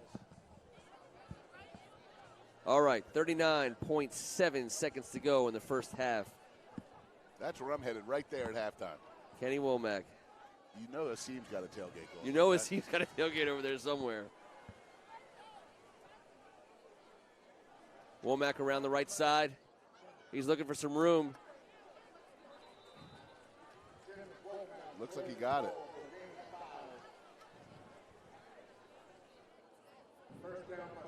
Clock is running. 30 seconds. You know, they did some of this with Kenny Womack last year before the injury. Yeah. He scored in one game, I think, 4 different ways. I was just thinking the exact same thing. Interception, a run, and a pass, and it was planned from the quarterback position. I think Kiata's going to be happy to just go in knowing he's getting the ball coming out of the locker room. Looks like that we're going to call it. St. John's Cadets 31, Bishop McNamara 7 as the first half comes to a close. As a tired Mustang team coming off the field, St. John's Cadets happy, feeling good after 4 weeks of playing the kind of competition they've been playing. This is exactly what they expected from themselves. Look, McNamara's putting up a fight. There's no doubt about that. They're playing really tough on offense. They're running the ball really well. Defensively, they've come up with one huge play. Doing a great job of forcing St. John's into some 3rd and longs, even getting some stops. Even a 4th down stop. And here we are, second quarter highlights, courtesy of Shulman Rogers. Soldier Maeva under pressure, and there is Kenny Womack. Staying alive, staying in the play, taking it to the house. Like we said, 3.4 grade point average. Takes a guy with that type of brain power to not give up on a play 15 yards parallel to the play, saying, you know what, I'm going to play till the whistle blows, and then before it blows, I'll be in the end zone.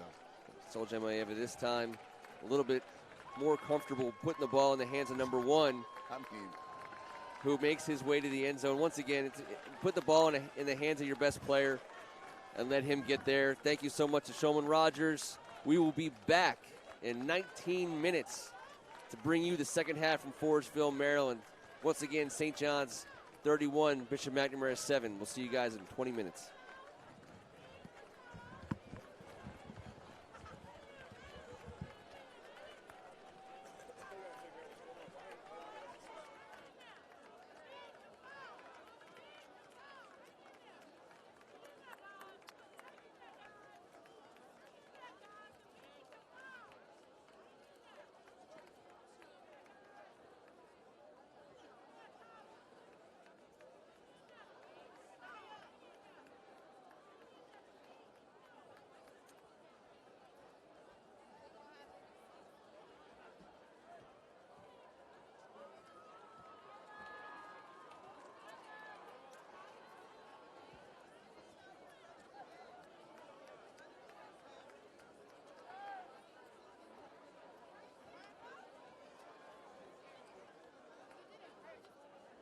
Halftime performance by the Bishop McNamara cheerleaders under the direction of head coach Donald Pregame.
Super wide and super tight, you know, but also frame it so that the empty space is where the action is going to go. You know what I mean? And then on your camera moves, a little bit softer, you know, not as jerky. You know, if he says, I might be on the mic, we'll see. But, you know, if we say go somewhere, we're not on you, just go get it real quick. Like, I want a camera shot, I want a crowd shot, I want this, I want whatever. Just go get it. Okay. All right. Thanks, man. All right.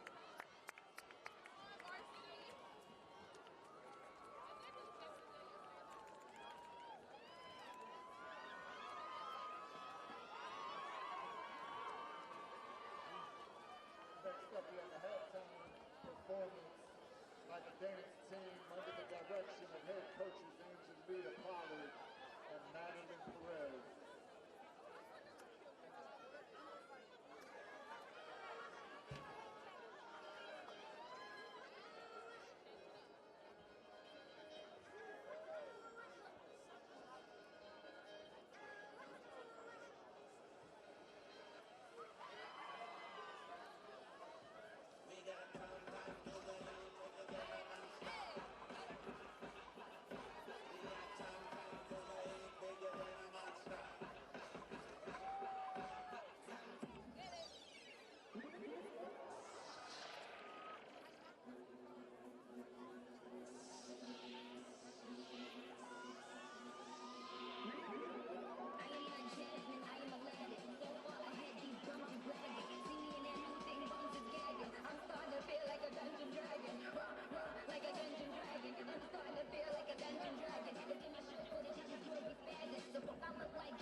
Mr. McNamara would like to give a special congratulations to the Hall of Fame inductees for 2018.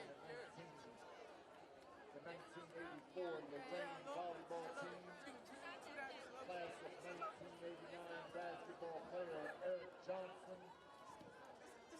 class of 1989 basketball, football, and baseball player your current coach Kiata Malloy, and class of 1991 football and basketball player Asim Penny.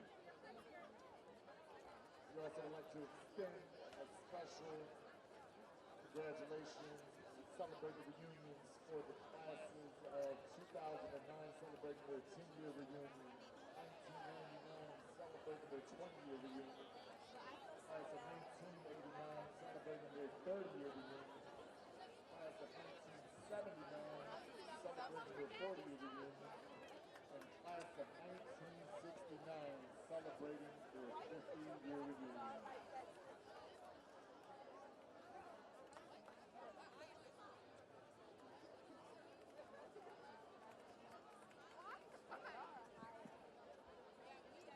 Good afternoon, ladies and gentlemen. Today we are honored to recognize the finalists for Homecoming Court 2019. We begin with the candidates for Prince of the class of 2023. Escorted by his friend, Lakai Lyles, class of 23, Justin Asaitino.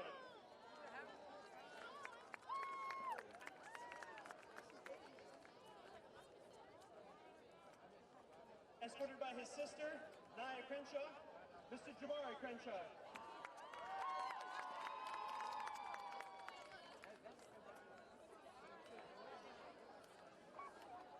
Escorted by his mother, Bernita Johnson, Mr. Richard Johnson.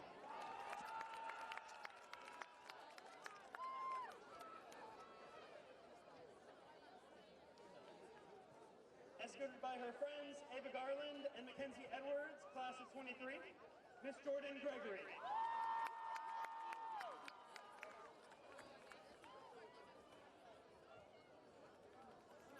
Escorted by her friends, Ariana Holder and Yasmin Smith, class of 23, Miss Asia Micken-Perez.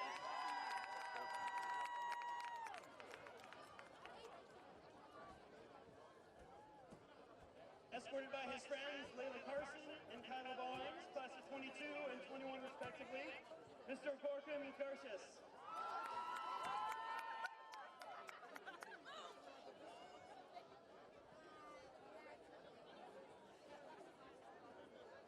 Escorted by her godbrother, Braxton Crumpton, Miss Mia Baker.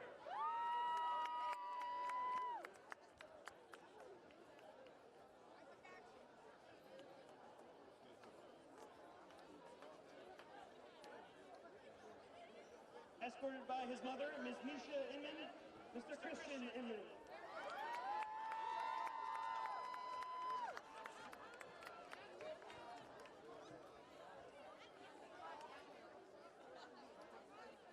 Escorted by her friends, Kat Howell and Gary Murray, Miss Layla Hall.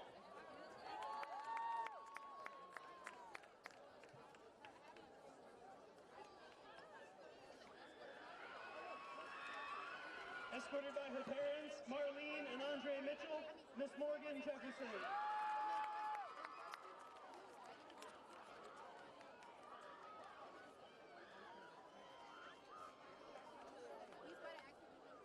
Representing his friend James Lomax, Mr. Travis White.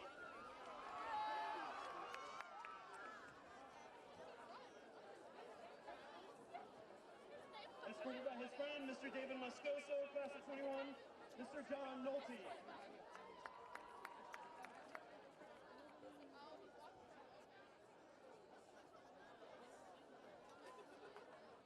Escorted by his friend, Taylor Westmoreland, Mr. Elijah Thurston.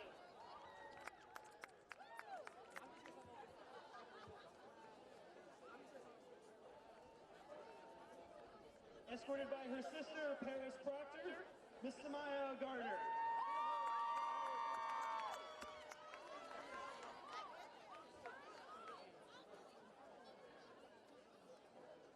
Escorted by her friend, Taylor Mark, class of 21, Miss Taylor Jones.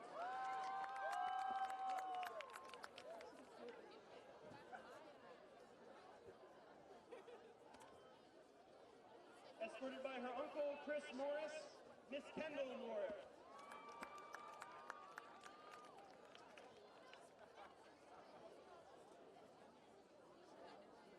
Next, we have the finalists for King of the Class of 2020. Escorted by Miss Trinity Gramblin, Class of 19, and Lyris Brown, Class of 20, Mr. Sherwood Armstrong.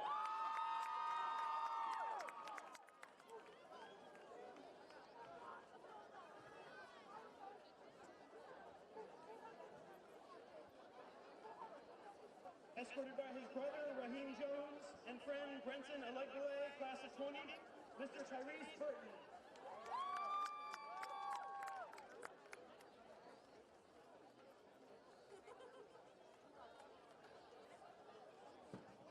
Here on behalf of Mr. Evan Darden, Mr. Caleb Carter, and Khalil Cooper, Class of 20.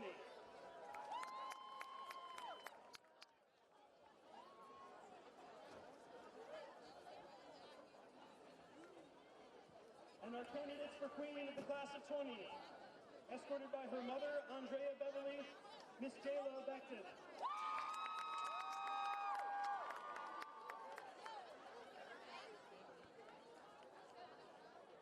Escorted by her godfather, Malik Carter, and sister, Elisa Peirce, Miss Dania Harper.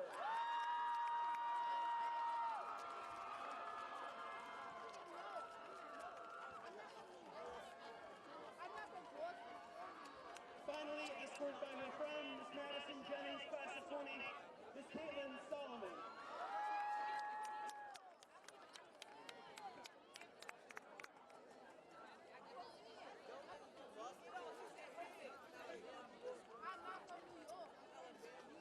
Can we have one more round of applause for our finalists for the homecoming court for Bishop McNamara High School 2019.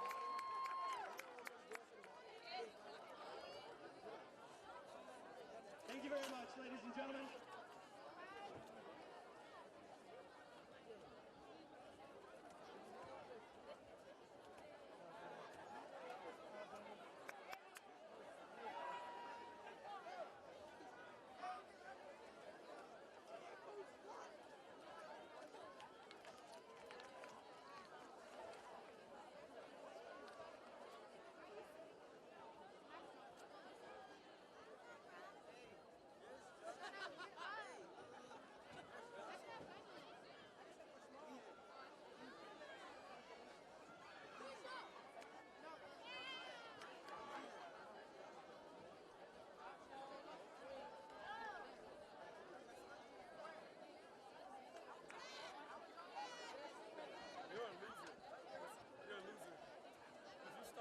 Stop that wait stop, bro. You know I'm lying on the certain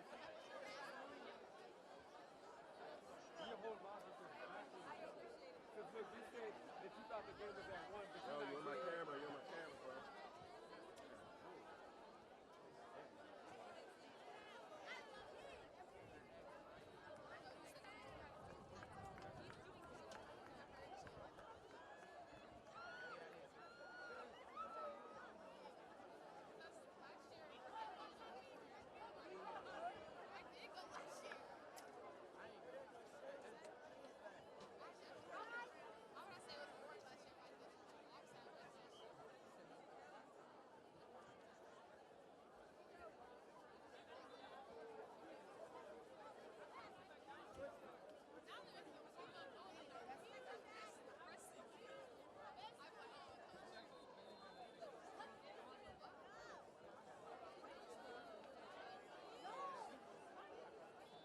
Ladies and gentlemen, we would like to welcome back alumni cheerleaders.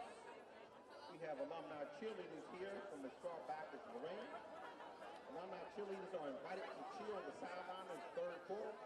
Please meet Coach Donica at the fence.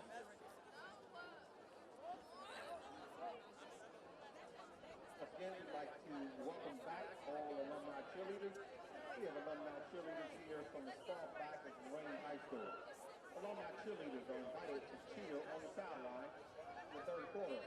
Please meet Coach Donica at the fence.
your Bishop McNamara Media Guide program located at the end of the concession stand.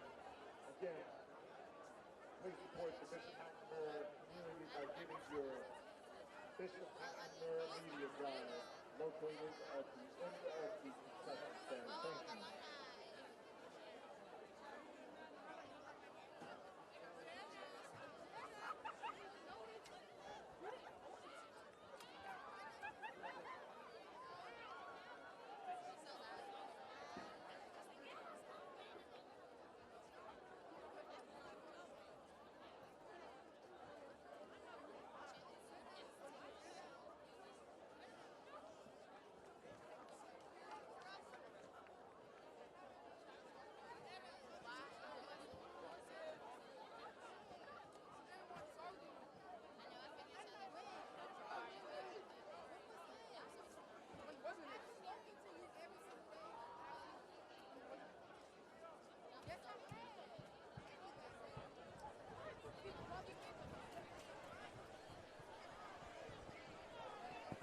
Yep.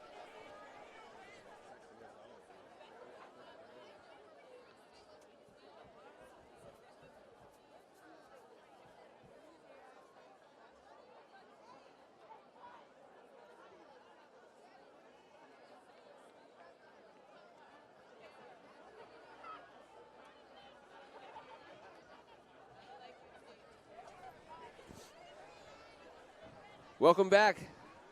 Forestville, Maryland. St. John's kicking off in the second half. George Alvarez getting things started. The McNamara Mustangs will get the ball first. Marvin Spinner catches the ball in the end zone. Automatic touchback. 12 minutes to go in the third quarter, guys. I don't know about these kids, but two little mini pumpkin pies later, and I'm ready to go. I might fall asleep in the fourth quarter. Those were though. sweet potato pies, Were they dude. sweet? There's They a were little bit of sweet potato. There's pumpkin in it, too. And there's some bad news. The Okay. McDuffie fish sandwich has sold out. Oh, no. 4 pieces of hand-battered, fried on-site deliciousness in between 2 deliciously soft pieces of white bread. I see you got one stashed down there by your feet, though. Well, Yeah, that's well, one that's- special order for a special friend. A friend of the show, a friend of the basement. Well, and you know what? And it's probably, we're going to protect people's identity. Yes. We're going to protect people's identity. Well, I want him to get out of here safely with this fish sandwich. Oh, yeah. No, because if they know who it's going to, they will stake him out. Here we go. Here we go. McNamara's got a chance to start this second half off strong with a statement here. Jordan Pierce back in at quarterback for the McNamara Mustangs in shotgun. 1st and 10. Mustangs get things started off with a throw. And that's going to go out to Colby Wiggum, the senior wide receiver, number 81. Good gainer. I like it. I like it. Come out firing. Great read by Jordan Pierce. Well, he hasn't had a lot of time. Kevin. There has been some guys running open, but that St. John's defense really makes him rush. Well, you can see the corners pressed up on the outside, and he came up inside. Yep. It's going to be an inside handoff. Not a lot of room. Because, like you said, Ken, not a lot of time to get rid of the ball. And that's why I liked him getting rid of that cleanly, sitting in the pocket, making the right read. 3rd and short for the Mustangs, getting this second half started. Down 31-7. Going to have to press. Double down, triple down. 3rd and short. Reasonable 3rd down situation for him here. Yeah, it looks like about 2 or 3. Mordecai McDaniel, Kenny Womack line up on the near side.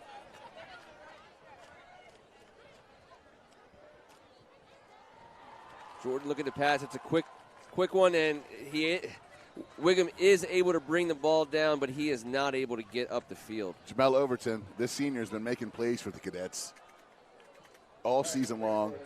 Great reaction to him right now. Brings up 4th down.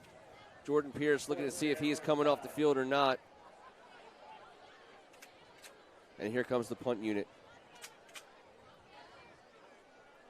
Freshman Zion Suggs will drop back deep to put a foot on this ball. Jamar Curtis, number 5, back to receive just beyond midfield for the Cadets. Punt it out of bounds. Correct.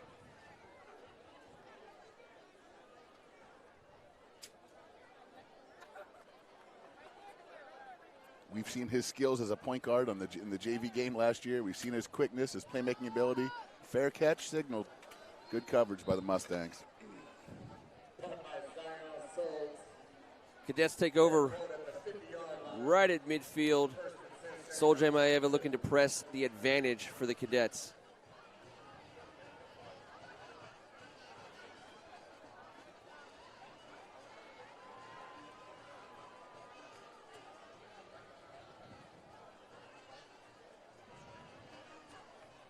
Once again, this.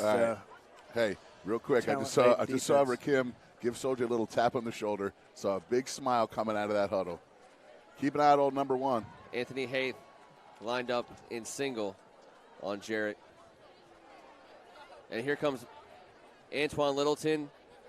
That's how you got to get him down. 5 guys to the ball. And make him move laterally, which he can still hurt you, with not just physically but also agility-wise. But get him lateral.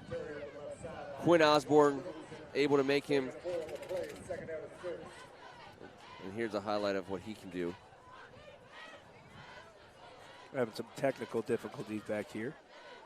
We'll get that corrected. Coombs coming to the near side. St. John's has been dangerous with a wide right side of the field to work with. And here comes Baby Bus. Still gets probably about 4 yards than he should have. It's going to bring up 3rd down for the Cadets. We'll call it 3rd and short. It's a lot of room out there for Lincolns and Jarrett. We got Langston Ross and Ralph Page Jr. coming in for a beefed-up defense here. And there's the throw out to the right, and there's Jarrett. The quick stop, Kenny Womack. Well, you run it, and then you have a huge window to throw the ball. That slant that Sol-J had, it just opens things up so much for you as a quarterback to be able to be so successful running the ball.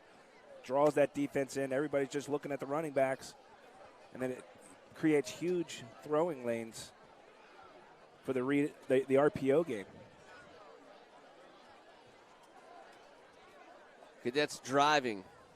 Middle of the field. 2 wide left, 2 wide right. Oh, that's a mistake. Shulman Rogers.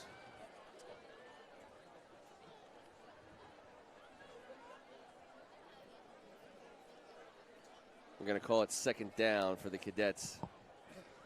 2nd and about 8 for the Cadets.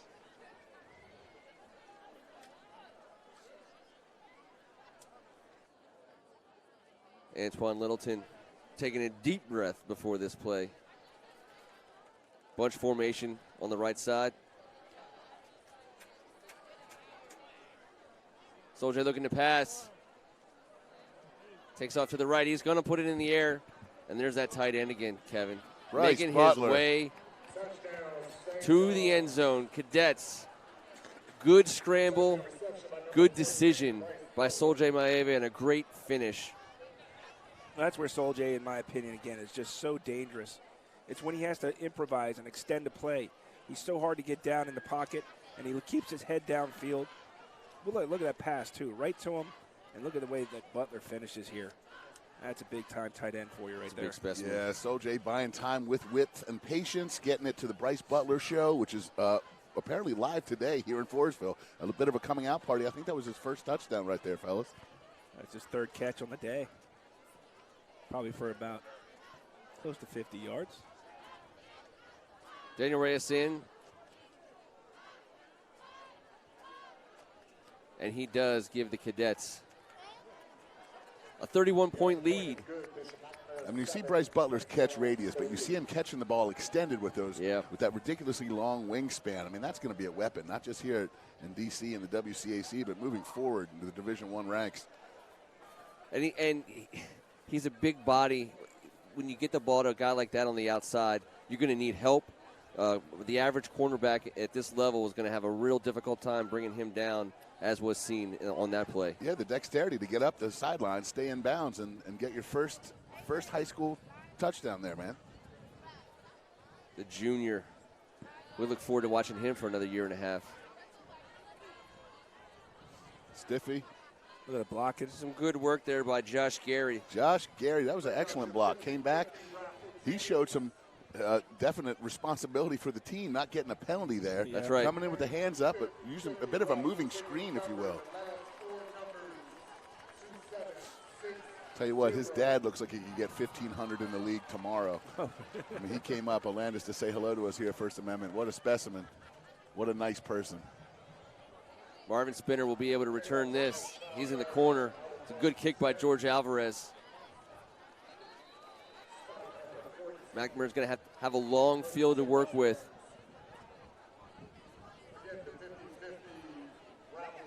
Yeah, his dad, Alandis Gary, one of the best backs out of the area back in our day in the 90s, out of Riverdale Baptist, goes to Georgia, has a long career in the NFL.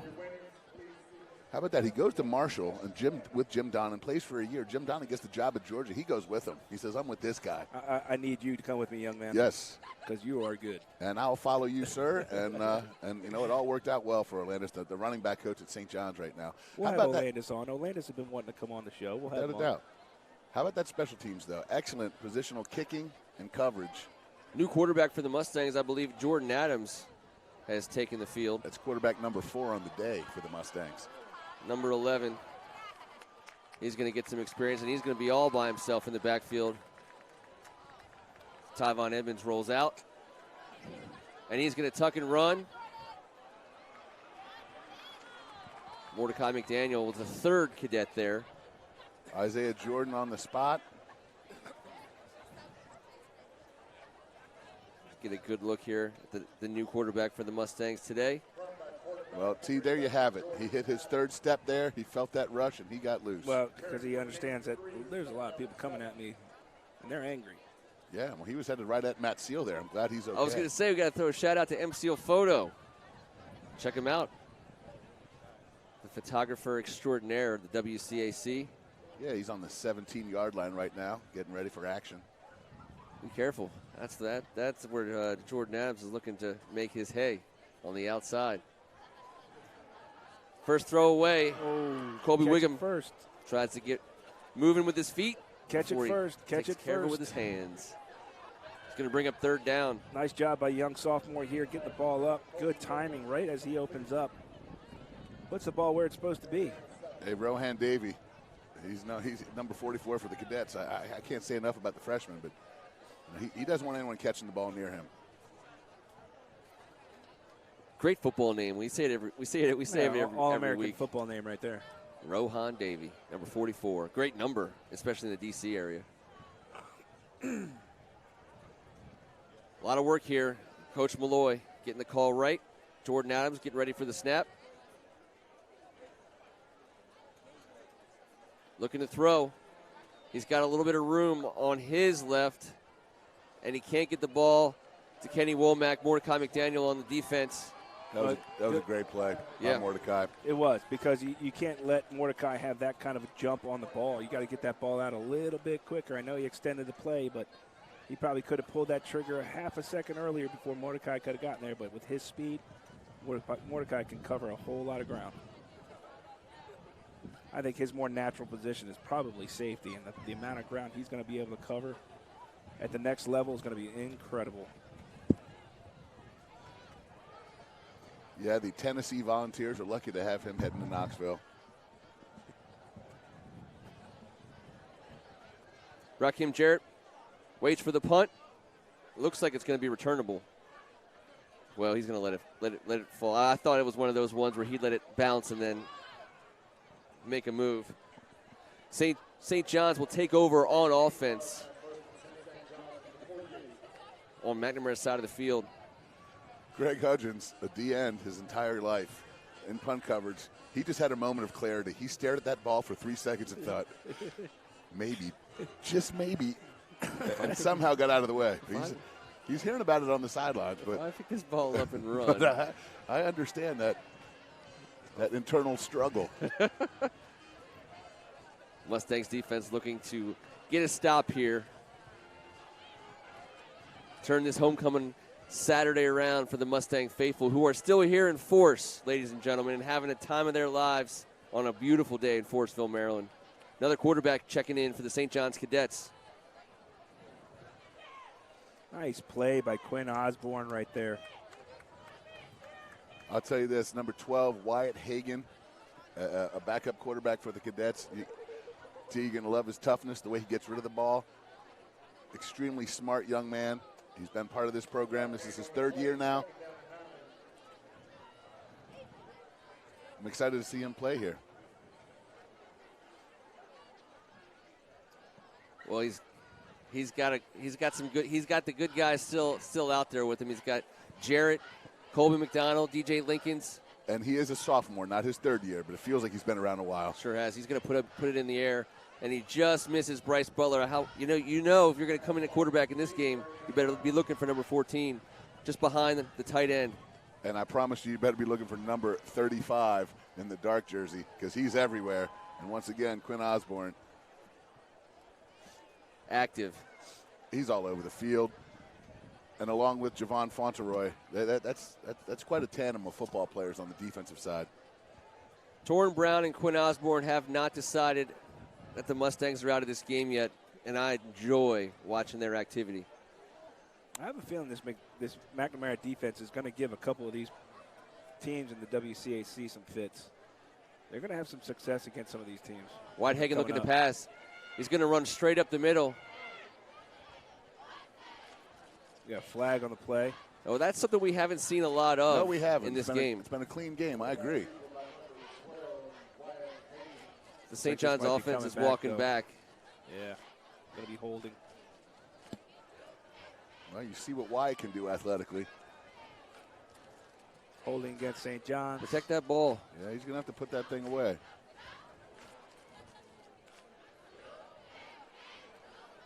The St. John's offense, a little more real estate to work with. Caleb Coombs stays in the game, thinks he's going to come out for a second.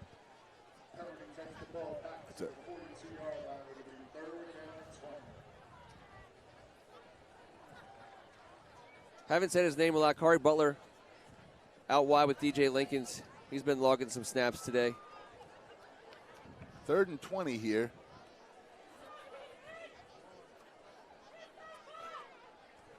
Whitehagen looking to pass.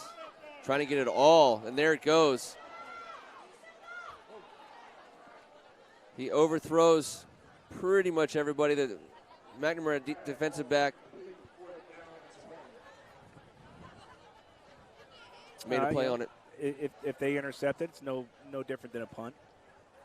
Take a shot downfield, let the young man air it out once. Looked like Devon Richburg getting his hands on the ball. I'll tell you what, if you're going to take a shot, you got number 1 running up the sideline.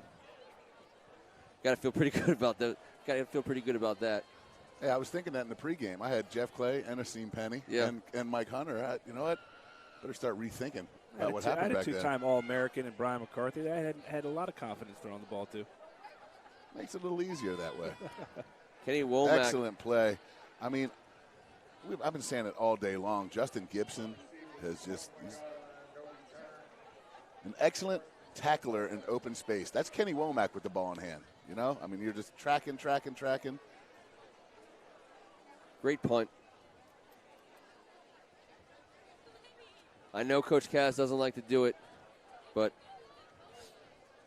let's see who McNamara brings out now for this. It's going to be the sophomore again, Jordan Adams. I like the way that he threw the ball the last series. Yeah, it's a crowded group in the quarterback room. There's a bunch of guys that can play the position on this squad. A lot of youth. Yes, sir. Guys in the yellow helmets looking to get something going here in the second half. Elijah Williams up the middle, back through the middle, around the side. Refuses to go down. Christian Taylor in the mix on that play, number 31 for the Cadets. Coming up on 4 minutes to go in the third quarter. Mustangs staring at a 31-point deficit. Number 11 in at quarterback for the Mustangs. I know I can see the student section there thinking over their ballots. The homecoming court was announced a few minutes ago. That's probably why it's a little quiet right now, I'm guessing. Jordan looks to pass. Colby Wiggum. Now there's a flag in the backfield. I'm going to say Arturo Maddox hit the quarterback late, or hit him in the face mask perhaps. Legal hit to the head, or take a peek at it right here. And if when he St. comes, John's, he comes. If you're St. John's, you don't want to be helping them out at all. No, that's a bad call. I mean, I don't know what Arturo Maddox can do differently there. The ball was released. He hit him low, and he hit him as he was already in the way. Yeah. I don't know how you get out of the way of that one. I'm all about the safety of it, and it's a tough call. I'm not saying it isn't, but man. But it is. You're right. You're in that space. I don't know how you stop that. It's hard to stop. Yeah, and you can throw the flag all you want, but you're not going to be able to legislate that out of the game of football. Well, I feel sometimes in today's game, I feel bad for the defensive player because I think sometimes you're put in a position where you can't do anything different, right? And maybe a ball carrier catches it and ducks his head down. As you're going down low, your heads are going to collide, and they could possibly be thrown out of the game. Yep. For a personal foul, targeting type of call, when they had no intention. I know that you have to make the game safer, but it's not the same game that we played. It's very different in that respect, and it's different for the right reasons. But the calls are getting to be very, very difficult sometimes to call. It is difficult, but if you don't hit him in the head there, and he's already in full bloom, I mean, he's right there. It was bang, bang. It wasn't like he took an extra step. It's a tough thing to coach. Tough penalty to take as a kid out there playing hard. I get it, especially when you don't go for the head. I mean, that's my biggest thing here. Intent. And if you hit the helmet and you hit the head, you know better. That's right. That's a coaching point. Hard to prove intent. Mustangs knocking on the door in midfield here. 1st and 10. Jordan Adams to pass. He's going to get it outside. Getting into the hands. Maybe a face mask here. Going to be tacked on. This is a lot of activity, flag-wise. More laundry in the last 2 series than we had all game long. Yeah. Referees looking to get active, get involved in the game. They're trying to warm up a little bit. It got a little cool here. Yeah, you know what? They got text messages that said we were talking too much about the McDuffie fish sandwich, and I thought That's true. we need to get some airtime here on First Amendment. It's about our time to shine. They're going to call that face mask a double face mask. Okay, I was going to say I did see the face mask on McNamara. I did not see the one on St. John's. The referee saw them both. So they face masked each other. They face masked. That was a double face mask. And that just turns into a no play. Do-over. Yeah. Supposed to be. As we used to say. But it looks like they're going from where the ball was marked. You're going to replay the down here or what? It looks like they're going to stay first down. Yeah. That's what First should and 10. happen. That's right. Jordan Adams. 2 wrongs don't make a right. No, but 3 rights make a left. There you go. And here comes the ball up the middle, around the side. Elijah Williams finding some room. A gainer for the Mustangs. Elijah Williams is just a football player. Yep. I mean, as the old Mick Lovin, who used to be in town here, would say, he's a football player. He's a football player. We're still not getting to midfield yet. 2nd and 6, 2nd and 7. This young Jordan Adams is figuring out a way to move this team a little bit more. He's a good-looking kid, too, man. Yeah. And this is the kind of experience, if you're Coach Keanu Malloy, this is where you want guys cut some teeth. He's giving them all an opportunity. Back to pass again. Oh, and it's caught. The referee signals a catch. I don't know how Colby he Wiggum. Stuck that in there. Yep. Two defenders for St. John's right on it. He goes low. He's able to hit Colby Wiggum. Offensively, I might have to call that the play of the game so far for the McNamara Mustangs. He squeezed that in there. That was excellent coverage. Tyvon Edmonds is going to argue on the understood the 50-yard run he had down to the goal line that didn't get in, but I got to have love for Tyvon too. But the passing game has come alive in the second half for the Mustangs with Jordan Adams under center, and he's back to pat. Now this is a straight run off to the right, and it is. That was Arturo Maddox, the heat-sinking missile. Sure was. Does he look like Ryan Anderson? He does. Not just the 52, but the way he walks, the way his build is. He looks faster than Ryan Anderson. He actually, unfortunately for the Redskins, he does. Look at that play. They've heard that a lot this week, unfortunately for the Redskins. Hey, well, that's excellent football, 52.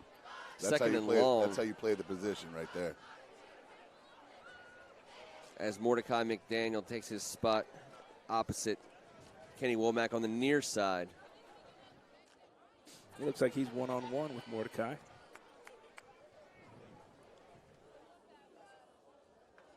Jordan looks to pass, and he does not have any time at all. There was another flag. Well, there was a brief contact. No, I think there was another face mask. Yeah, I wasn't sure if he got a hold of it, though. I could see it too, T. And Arturo can't believe it. Kenny Womack and Mordecai McDaniel having a lot of fun. He got the hand on there for a split second. It was a split second. Yep. I saw that, but I wasn't sure if, from our angle, it was hard to tell if it mattered. I just. Hey, it's incidental, but you got to call it. Yep. And, Isaiah Smith is out there playing hard. That's one of those penalties. It's just. Remember at one time they tried to decipher between the non-intentional or the personal and the non-personal foul. Either it was a 5 yards or 15. I think it was too hard to decide. It wouldn't have been there, I don't think, but you know what? That's the penalty. That's the rule. Kenny Prince checking back in the game at quarterback. We haven't seen him since the first drive of the game, if I'm not mistaken. I wonder if hopefully Jordan's okay. Jordan Adams got hurt. He came off looking pretty good. Hey, man, I think the plan here has been, and I like it, Kieda to get all these guys on tape against a team with athletes like St. John's. Yep. Moving forward in the future, when you have a stable of young quarterbacks and you get them on tape in this situation, it can only help the team, the decision-making, and what they're going to do moving forward. It looked like they had both Kenny Prince and Jordan Pierce on the field for the offense at the same time.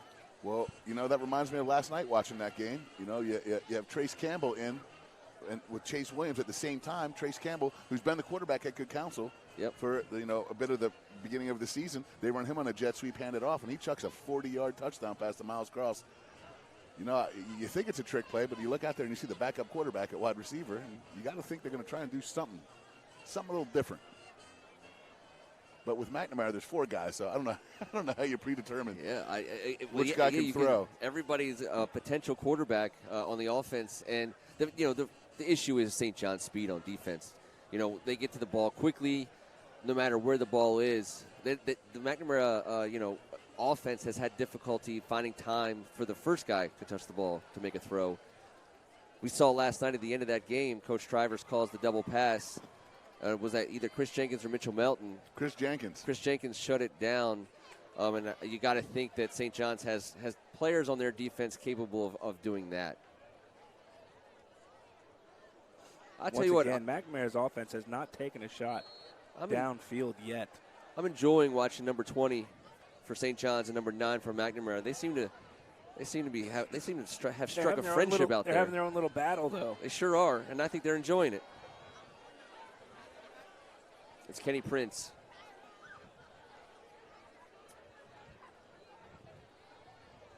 Low snap. He wants to throw, and I tell you what, the ball's on the ground. That is a loose. That's a fumble. That's St. John's ball. It sure is. Mordecai came off. Completion to the other quarterback, Jordan Pierce. Mordecai comes off Kenny Womack to make that play. Yep. Recovery by Christian Taylor. Taylor. At the bottom. See how he's playing Womack, and then he comes in. Gets his arm in there, strips it down. It was a good play call. I can't, for the life of me, understand how Kenny Prince saw anything past the outstretched arms of Isaiah Smith. But he did. He found a receiver. We put it on the ground. Here comes another quarterback for St. John's. I think we're going to get a look here at Lou Amave. Amave. Yes. The 2 sophomores have rotated. They've both been given equal opportunity. A similar thing to the McNamara deal. They're letting them get some game tape, get some live action. You see the body type Lou has. He throws a beautiful ball, 6'3", $175. Hand off to Jamar Curtis. Oh, that was great job by Fauneroy. because not many people can stay with Jamar Curtis in the No. open field.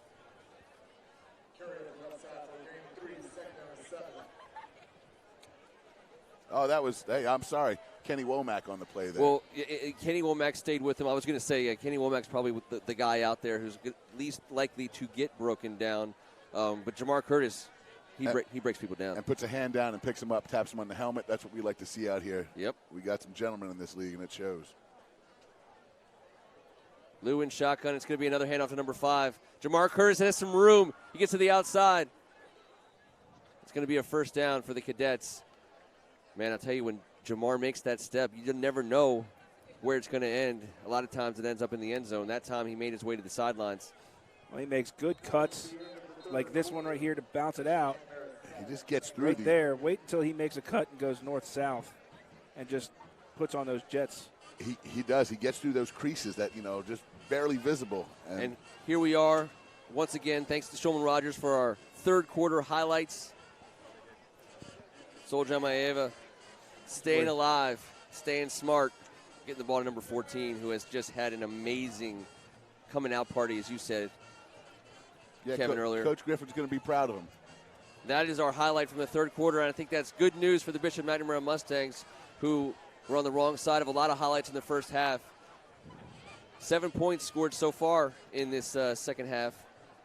Well, if you don't mind me saying, Ken, we've had some good news ourselves over here. This environment that T's been talking about, I've been talking about, your alma mater has done a tremendous job involving everyone. And they said, alumni cheerleaders, please come down and join us cheering on the sidelines in the third quarter. I mean, how cool is that? And the best part of all that, Ken actually stayed under the tent for the whole third quarter because I know he was torn. I know, he really wanted to go. I was really supposed to go. I knew all the routines. I've been drilling and practicing. He didn't trust that you and I were going to be able to handle things without him. True. We told him it was fine. Bryce Butler. Great play, Quinn Osborne. Once again, looking for number 14, number 35.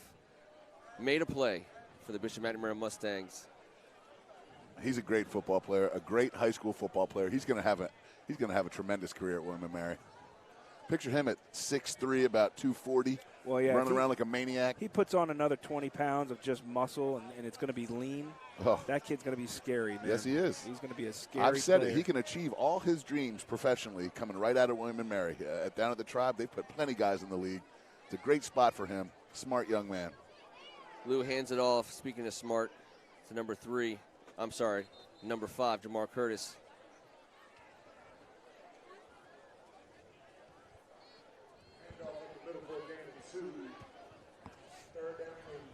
Third and long. Damon Arter. He gets you locked up. It's tough, man. Big 66 can play. Clock's he is rolling. A huge kid. He has thank you, sir, for everything you do. Everything you do at First Amendment. See him right there on the right tackle as a big kid. Third and long, Lou Amave.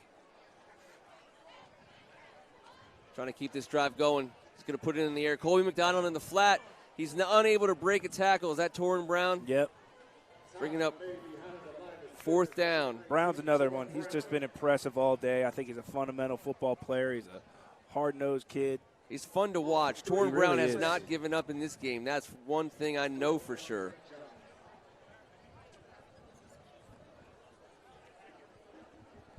I'll tell you another thing we're happy about. Well, let's call this fourth down. See if McNamara can put a stop on if they get their personnel right. Fourth and long for the Cadets. Lou Amave looking to make a play here. He's going to put it in the air. Oh, Quinn Osborne. No. And I don't like that call either. That's what we were just talking about. Would you like him to be more gentle? Yeah. Pardon me, Mr. Osborne, could you please be nicer? Hey, he did not target the head. Nope. He didn't lead with the head. He made a good football play. It was a lowered shoulder. The referee called it from behind. We're not going to like it, guys. The referees are going to talk about it. It may be a guy on the other side of that play might have a different take on it. We'll see. There comes the call. Called it. The call stays. And no matter who you're rooting for, that happens to your team, and you're mad. You know, that's tough. Look at Quinn arguing his case to no avail. I've never really seen anybody reverse a call. I want to introduce someone in here as we make our way through the fourth quarter. We got a special guest, someone who's been on our show multiple times before. His name is Keith Veeney. Welcome to the show, sir. Thanks for having me. McNamara, man, legend right here. Legend. All right, now, Keith, looks like we're going to have a timeout here. We're going to bring you on right. Head boys basketball coach at Bishop McNamara, certainly a legend on the floor. We talk about the manner in which you used to hold court off the floor. In my days here at McNamara, you just got a chair, got up close, and just listen to him go. First of all, welcome. Thanks for having me. Thank you for being here. Talk a little bit about where you guys are at this point in the season for your program, preseason, I should even say. Well, right now we just doing the preseason conditioning, and guys are working hard. We actually ran our mile today for time, and everybody made it, so that was impressive. Everybody made it? Yeah, everybody made it. How many miles did they make you run when you were here? Oh, man, none. I was going to say. No, I wasn't running no. No, I mean, whatever. If Coach would have made me do it, I would have did it, but I didn't like to run no miles. Billy Donovan introduced us to it at Marshall, and I didn't like it then. I still don't, but I know it's part of the process. Do as I say, not as I do. Exactly. Exactly. We did, in fact, have a turnover on downs. McNamara Mustangs on offense. Kenny Womack under center. Somebody Keith Veeney knows well. Yes. Did we win the debate? Kenny Womack's going to make some moves. Every time he runs the ball, do you say, don't get hurt, oh, don't get hurt, goodness. don't get hurt? Listen. I'm like this. I understand, but wait until you go to college, man. Like, I need you. Last year he got hurt. But the kid is so tough. They say he's going to be out like 5-6 weeks. He was probably out 2 weeks. Yeah. So his pain tolerance is incredible. So that he's the best kid in the world. Absolutely the best kid. I asked Keato on the phone this week. I said, "Is Keith letting number 9 suit up?" He goes, "No. It's the other way around." Yeah. No question. No, he lends them out. He lends them out. I appreciate him for doing that. Second and short. It's Kenny Womack. That was a basketball He call. definitely did the call. Yes. He's looking for a jump shot. Absolutely. And he's going to hold it around and run again. First down. Well, speaking of a jump shot, Coach, I saw you out here. I know we're outside the gym, but I felt the need to close out real quick because I watched you play when I was young, and it went up from anywhere. We knew you thought you were open. I just didn't want it to be on me. No question. As soon as I walked in the gym, Hey, listen, I was ready. I still remember watching that game. I was it against Furman or Lamar? Which game? The game where you set the record for threes. Oh, no, that might have been Furman. Yeah. ESPN late night. We were all tuning in. I loved ESPN back then. I loved it. Well, yeah, because I played my best games on there. The Keith Veeney channel. Yeah, I loved it. Kenny Womack, 1st and 10 for the Mustangs. As Keith Veeney giving a little good luck for the Mustangs on offense here. That's going to be a handoff to Aaron McDonald, and he is talk about closing out. Isaiah Smith with that long wingspan, playing that outside run as tough as possible, keeping contained and making the tackle. Excellent play by the young sophomore.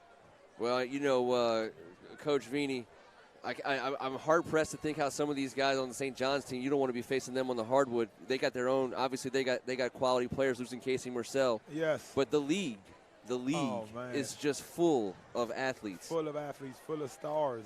It's like it's this D1 factory. It's like playing in the ACC every night. So you got to bring it every night. You got to come to play every night. Anybody can beat you. Jordan Adams unable to connect there with Ryan Smith. Kenny Womack took a step on the outside that time. Tell us, Coach, a little bit about your team and what we can see, what we can look forward to seeing out of you guys coming up. We're going to be young. We're young, but, we're young in years, but they're not young in games. They play a lot of high-level AAU, so they got a lot of game experience. So I think we're going to get up and down, have a little fun this year. We got some shooters. Everybody can pretty much shoot the ball, so we should have some fun. I like that type of basketball. Big season for you last year, 20-plus wins. Mm-hmm. Find your way to that tournament. Yeah. That's all that matters. Yes. Listen, 22 wins with a team. I heard it. Those guys were great. Jordan Adams. They play hard for me. So 22, that's going to be hard to beat, Sure. But we're going to continue to build and continue to try to move forward. Coach Keanu Malloy looking at a 4th down here. Jordan Adams is going to stay. Jordan Adams made a little bit of lemonade. Another tackle by Arturo Maddox. On that last play, it got it broke down. He picked it up. Ball went on the floor. He picked it up. He was able to pick up a good gain and give him a manageable 4th down opportunity here. I mean, these are the best seats right here. You like it? Tell you what, right? I mean, I feel privileged. Trust me, the privilege is ours. Let's see if McNamara can convert on 4th down. Coach Keanu Malloy wants a second to talk about it. Well, we got a break in action. Just want to ask you, this atmosphere out here is pretty awesome. Uh-huh. I mean, I know that the score isn't quite what everybody wants it to be, but this atmosphere for this homecoming, as someone who's associated with this school like you are, got to feel proud about how everybody showed up. This is the best. And then I love homecoming because I get to see people I haven't seen in a long time. So it's more the camaraderie for me. You get down here and you see people you went to school with 30 years ago. You see EJ? Yeah, when it was all boys. Now, people always like, hey, it's co-ed school's fun. We still got some all-boys schools in the league. I was here, it was all boys for 2 years, and then it was co-ed for 2 years. And I always tell people it both had their positives, both had their pros. But when it was all guys, there was something special about it. Oh, it was the bond. I think it's the bond because you could come to school, do whatever you wanted. Wear whatever you wanted. But now these kids got to be fly. They got to be fly. It's all freshness. Brushing their hair, going down the hallway. Fly every day is tough, fellas. Yeah, it's tough. It's tough. We wore different shoes. I mean, we didn't miss. Our socks didn't match. Like we did whatever. We didn't care. No, we didn't care. We didn't care. Yeah, you could be different as a teacher in a room full of boys. That you can't do that when you get boys and girls in the same room. Absolutely. But one thing I think it is with the boys, we're brutal. Dudes are brutal. Jordan Adams is trying to be brutal here. Arturo Maddox is going to be brutal. There's the ball in the air. Looked like he was trying to get it on the outside to Brandon Baker. Have I said Arturo Maddox enough? Man, he was chasing him there. Look at number 52 come through. Did you ever try to put the pads on? I put the pads on when I was young. Yeah. And I was my where? brother. Who did you play for? Lanham. I played with y'all remember a guy named Jermaine Lewis? Oh, sure. And Reggie Funderburg? Oh yeah, I played with Reggie. And then Rad Miles. Oh, we had a stack. That's mob. a team right That's there. That's a team. We went undefeated like 2 years in a row. I got Defensive Player of the Year. You took it off the pads because your brother did. Because my brother did. And actually, my brother, when he took out the pads, I took off the pads, but he was actually better. You broke Tom Clark's heart. Yes. That's what I was saying. I feel kind of bad, too, because, I thought it was innocent. Wyatt Hagan. My guy Damon Atwater over here, we was here together, and they won the championship that year. Yep. They beat DeMatha at St. John's for the championship. championship. We've already talked about Atwater the other day. And I was supposed to be on that team. Oh, my goodness. I was sick. I was at that game. I was sick behind that. So everyone on the broadcast was at that game here. We were on the hill at St. John's. We're all there. Everybody here was there. Wow. Cadillac left, man. Coach just came up and said hi to me just a minute ago. What a day in WCAC history. Yes. Coach Mack. Oh, that's right. Yeah, Coach Mack just came up and said hi to me a minute ago. Oh, okay. Nice. I remember that game like it was yesterday. Oh, yeah. Second and long for Wyatt Hagan and the Cadets. Back to pass. He's going to move to his left. He's got room to run. And I'll tell you what. There's always room to run until Quinn Osborne shows up knocking.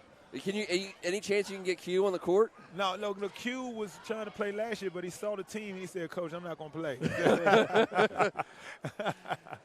I know you guys are going to have a good year. Yeah, I'm looking forward to it. When's your first big action? When can people check you out? We started the season. I don't know. I think the commissioner has something against us. We play Gonzaga at Gonzaga again, first game. Oh, really? I don't know. That worked out well for us last year. It did. But that's league play, or is that out? That's league. That's our first play. game. Yeah, that's our first game. Oh, my. So I think they had something against us, for sure. And Coach Turner, we had him on the show this past week, and he was talking about that game, about how it came up and stung him. Oh, yeah. So hopefully we can sting him again. Third and short here. McNamara showing a lot of fight. Down 31 points with 6.5 minutes to go in the game. It's going to bring up fourth down for Coach Kaz. see a little conversation going on.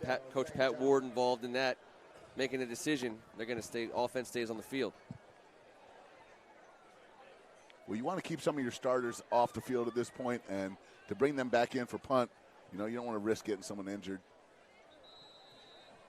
No, take Womack. Where's Womack? Yeah, right. You have a little buzzer? Yeah, take him out. Let me hit Coach on the phone. I'm about to text Kiara, look, Coach. Take him out, bro. Look, Womack's the only Mustang on the field right now. He's all the way over there talking to the ref. Oh, man, I need to text Coach Malloy right now. Well, let me ask you this, Coach, and I saw this on Twitter, so I went ahead and said it, but I know he's a 3.4 kid committed to Howard. Yes. You talked about what a superstar kid he is. It looked to me like he's going to play both sports at Howard. He is. That's fantastic, man. Actually, Howard was up here last week watching us work out, and the assistant coach, he came in and Woe played well. I mean, look, Woe was the greatest kid, and if I had a daughter, I would want him to marry my daughter. He's that type of kid. The highest compliment you can get. For sure. Well, I look forward to rooting for him inside city limits here for the next 4 years after hearing you talk and watching him play. Yeah. Playing both sports in this day and age, you don't hear about it anymore. No. It's what we all did. It's just how rare. it was. It's rarer today. Yes. It just doesn't happen as much. No, it doesn't. Usually these kids are specialists in sports. Which is a shame. Yeah. But the thing is, he had D1 offers in basketball. Mm-hmm.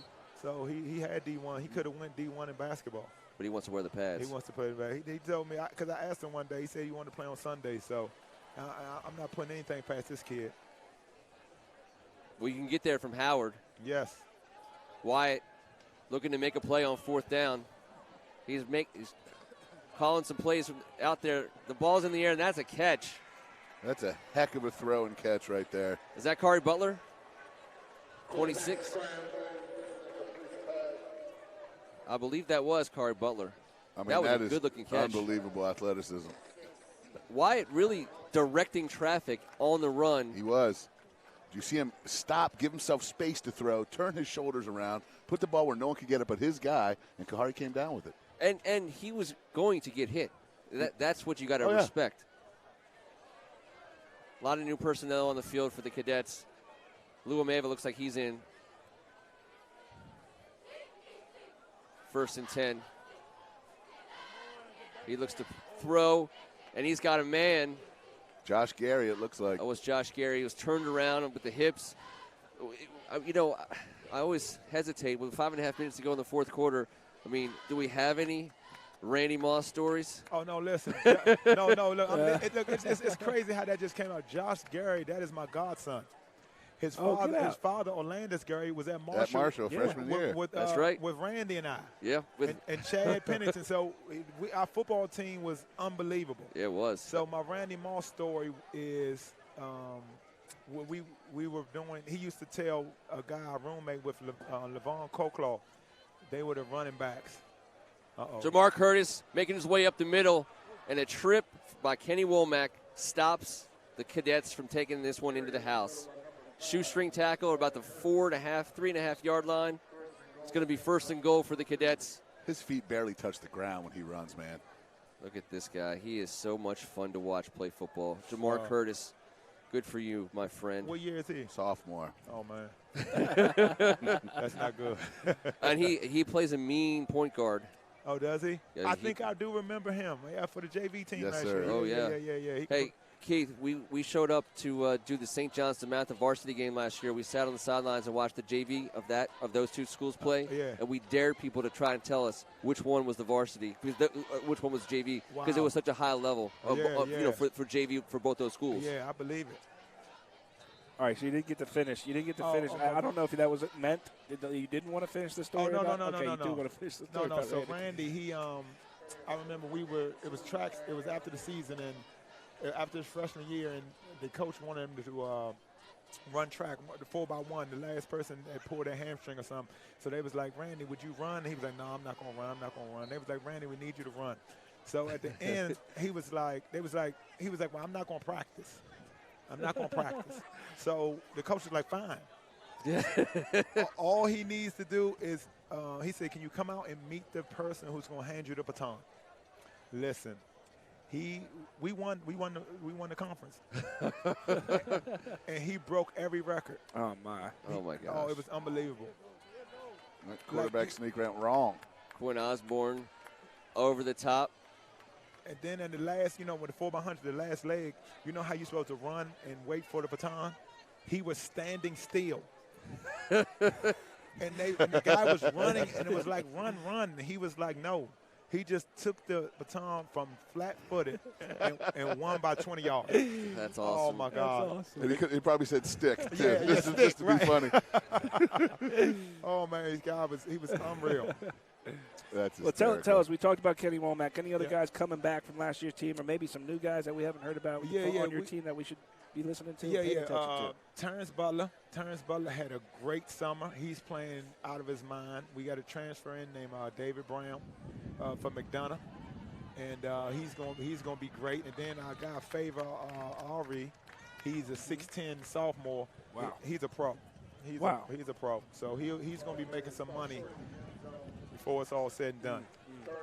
McNamara stout on the 1 yard line here. Quinn Osborne leading the charge to keep the Cadets out. Showing some pride late in the homecoming fourth quarter game. Yeah. And another transfer we got in, Ed Johnson from Pilati, and Aaron Russell coming back. So we should be, I feel good. That's awesome. Yeah. 3rd and goal. Cadets looking to punch it in. Uwamave under center. Inside. Colby McDonald. Touchdown, St. John's Cadets. 2.5 minutes to go, and they take a bigger lead against the McNamara Mustangs. It's going to be 44-7 before Daniel Reyes comes out to hit the extra point. Actually, it looks like, are they going to bring out someone else to kick this ball?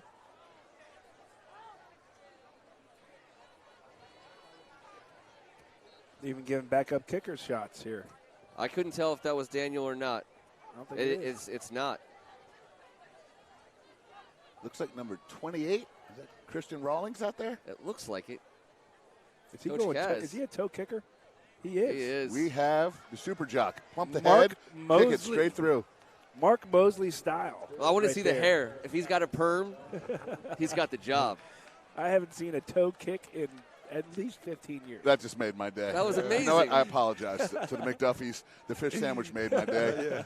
And then the toe kick at the What end. How many cherry on McDuffie top. fish sandwiches did you get? Oh, no, I sneak in the back. Oh, you did? Oh, for sure. I sneak, she holds one for me. They were sold out before halftime. Exactly. It's a hot commodity I here got to in get mine Forestville. early. I had to get mine early. 45-7, Cadets over the Mustangs. We have a running clock. We're coming up on 1 minute to go in this game. I see the referees talking to the sidelines. It looks like the referee's telling them not to come out. Yeah, take your time. Take your time. Why have one kickoff and get somebody hurt at this point? Coach, I agree. Coach Real might quick, have to- any tournaments or anything coming up too? Any marquee tournaments? You guys going anywhere? Doing anything fun for these kids coming up this season? Now we're gonna go somewhere for Christmas break. We're gonna go out to the Governor's Classic over in Salisbury. Nice. We're gonna do that to get some pretty good teams out there and just hopefully get us ready for this WCAC. We are going to call this one final with 40 seconds to go in the game. That clock will run down. The teams are going to meet at half field. 45-7 will be the final. Coach Kaz, Coach Malloy, Mustangs and Cadets showing sportsmanship. Hey, I'd like to just say my thank you. Personally, the people in McNamara always make me feel so comfortable. My dad and I walk around here and have 9 million great conversations. We feel like it's kind of our homecoming as well. Everyone has always treated us here very well. Thank you. Congratulations. I know it was a big weekend for you. My man, Asim, going in, my former teammate. Yeah. Kieda. I mean, it was a big deal around here, and I was lucky to be a part of this atmosphere. I want to say thank you to Keith Veeney thanks for having for me. joining us in this fourth quarter. Good luck this season, man. Appreciate it. Just like I said last night We'll be about there Asim, covering you guys. Thanks. it's always a fun ride Always. when you're riding with Keith. Oh, man. Always a fun ride. Until next week when you will see us at Gonzaga on I Street as the Gonzaga Purple Eagles take on the DeMatha Stags. Rematch. In the rematch of the 2018 WCAC Championship. That will be the First Amendment Sports WCAC Game of the Week next week. We will be back here then. Until then, he's Tim Strachan. Appreciate it. Appreciate McNamara. This was a great day. Happy homecoming to everybody, and keep tuning in, everybody. He's Kevin Ricka. Yeah, thank you very much, McNamara. Great atmosphere. This is how football should be played and watch. On behalf of First Amendment Sports, I am Ken Marangolo from Bishop McNamara High School saying thank you for giving us your time once again on a Saturday. We'll see you next week.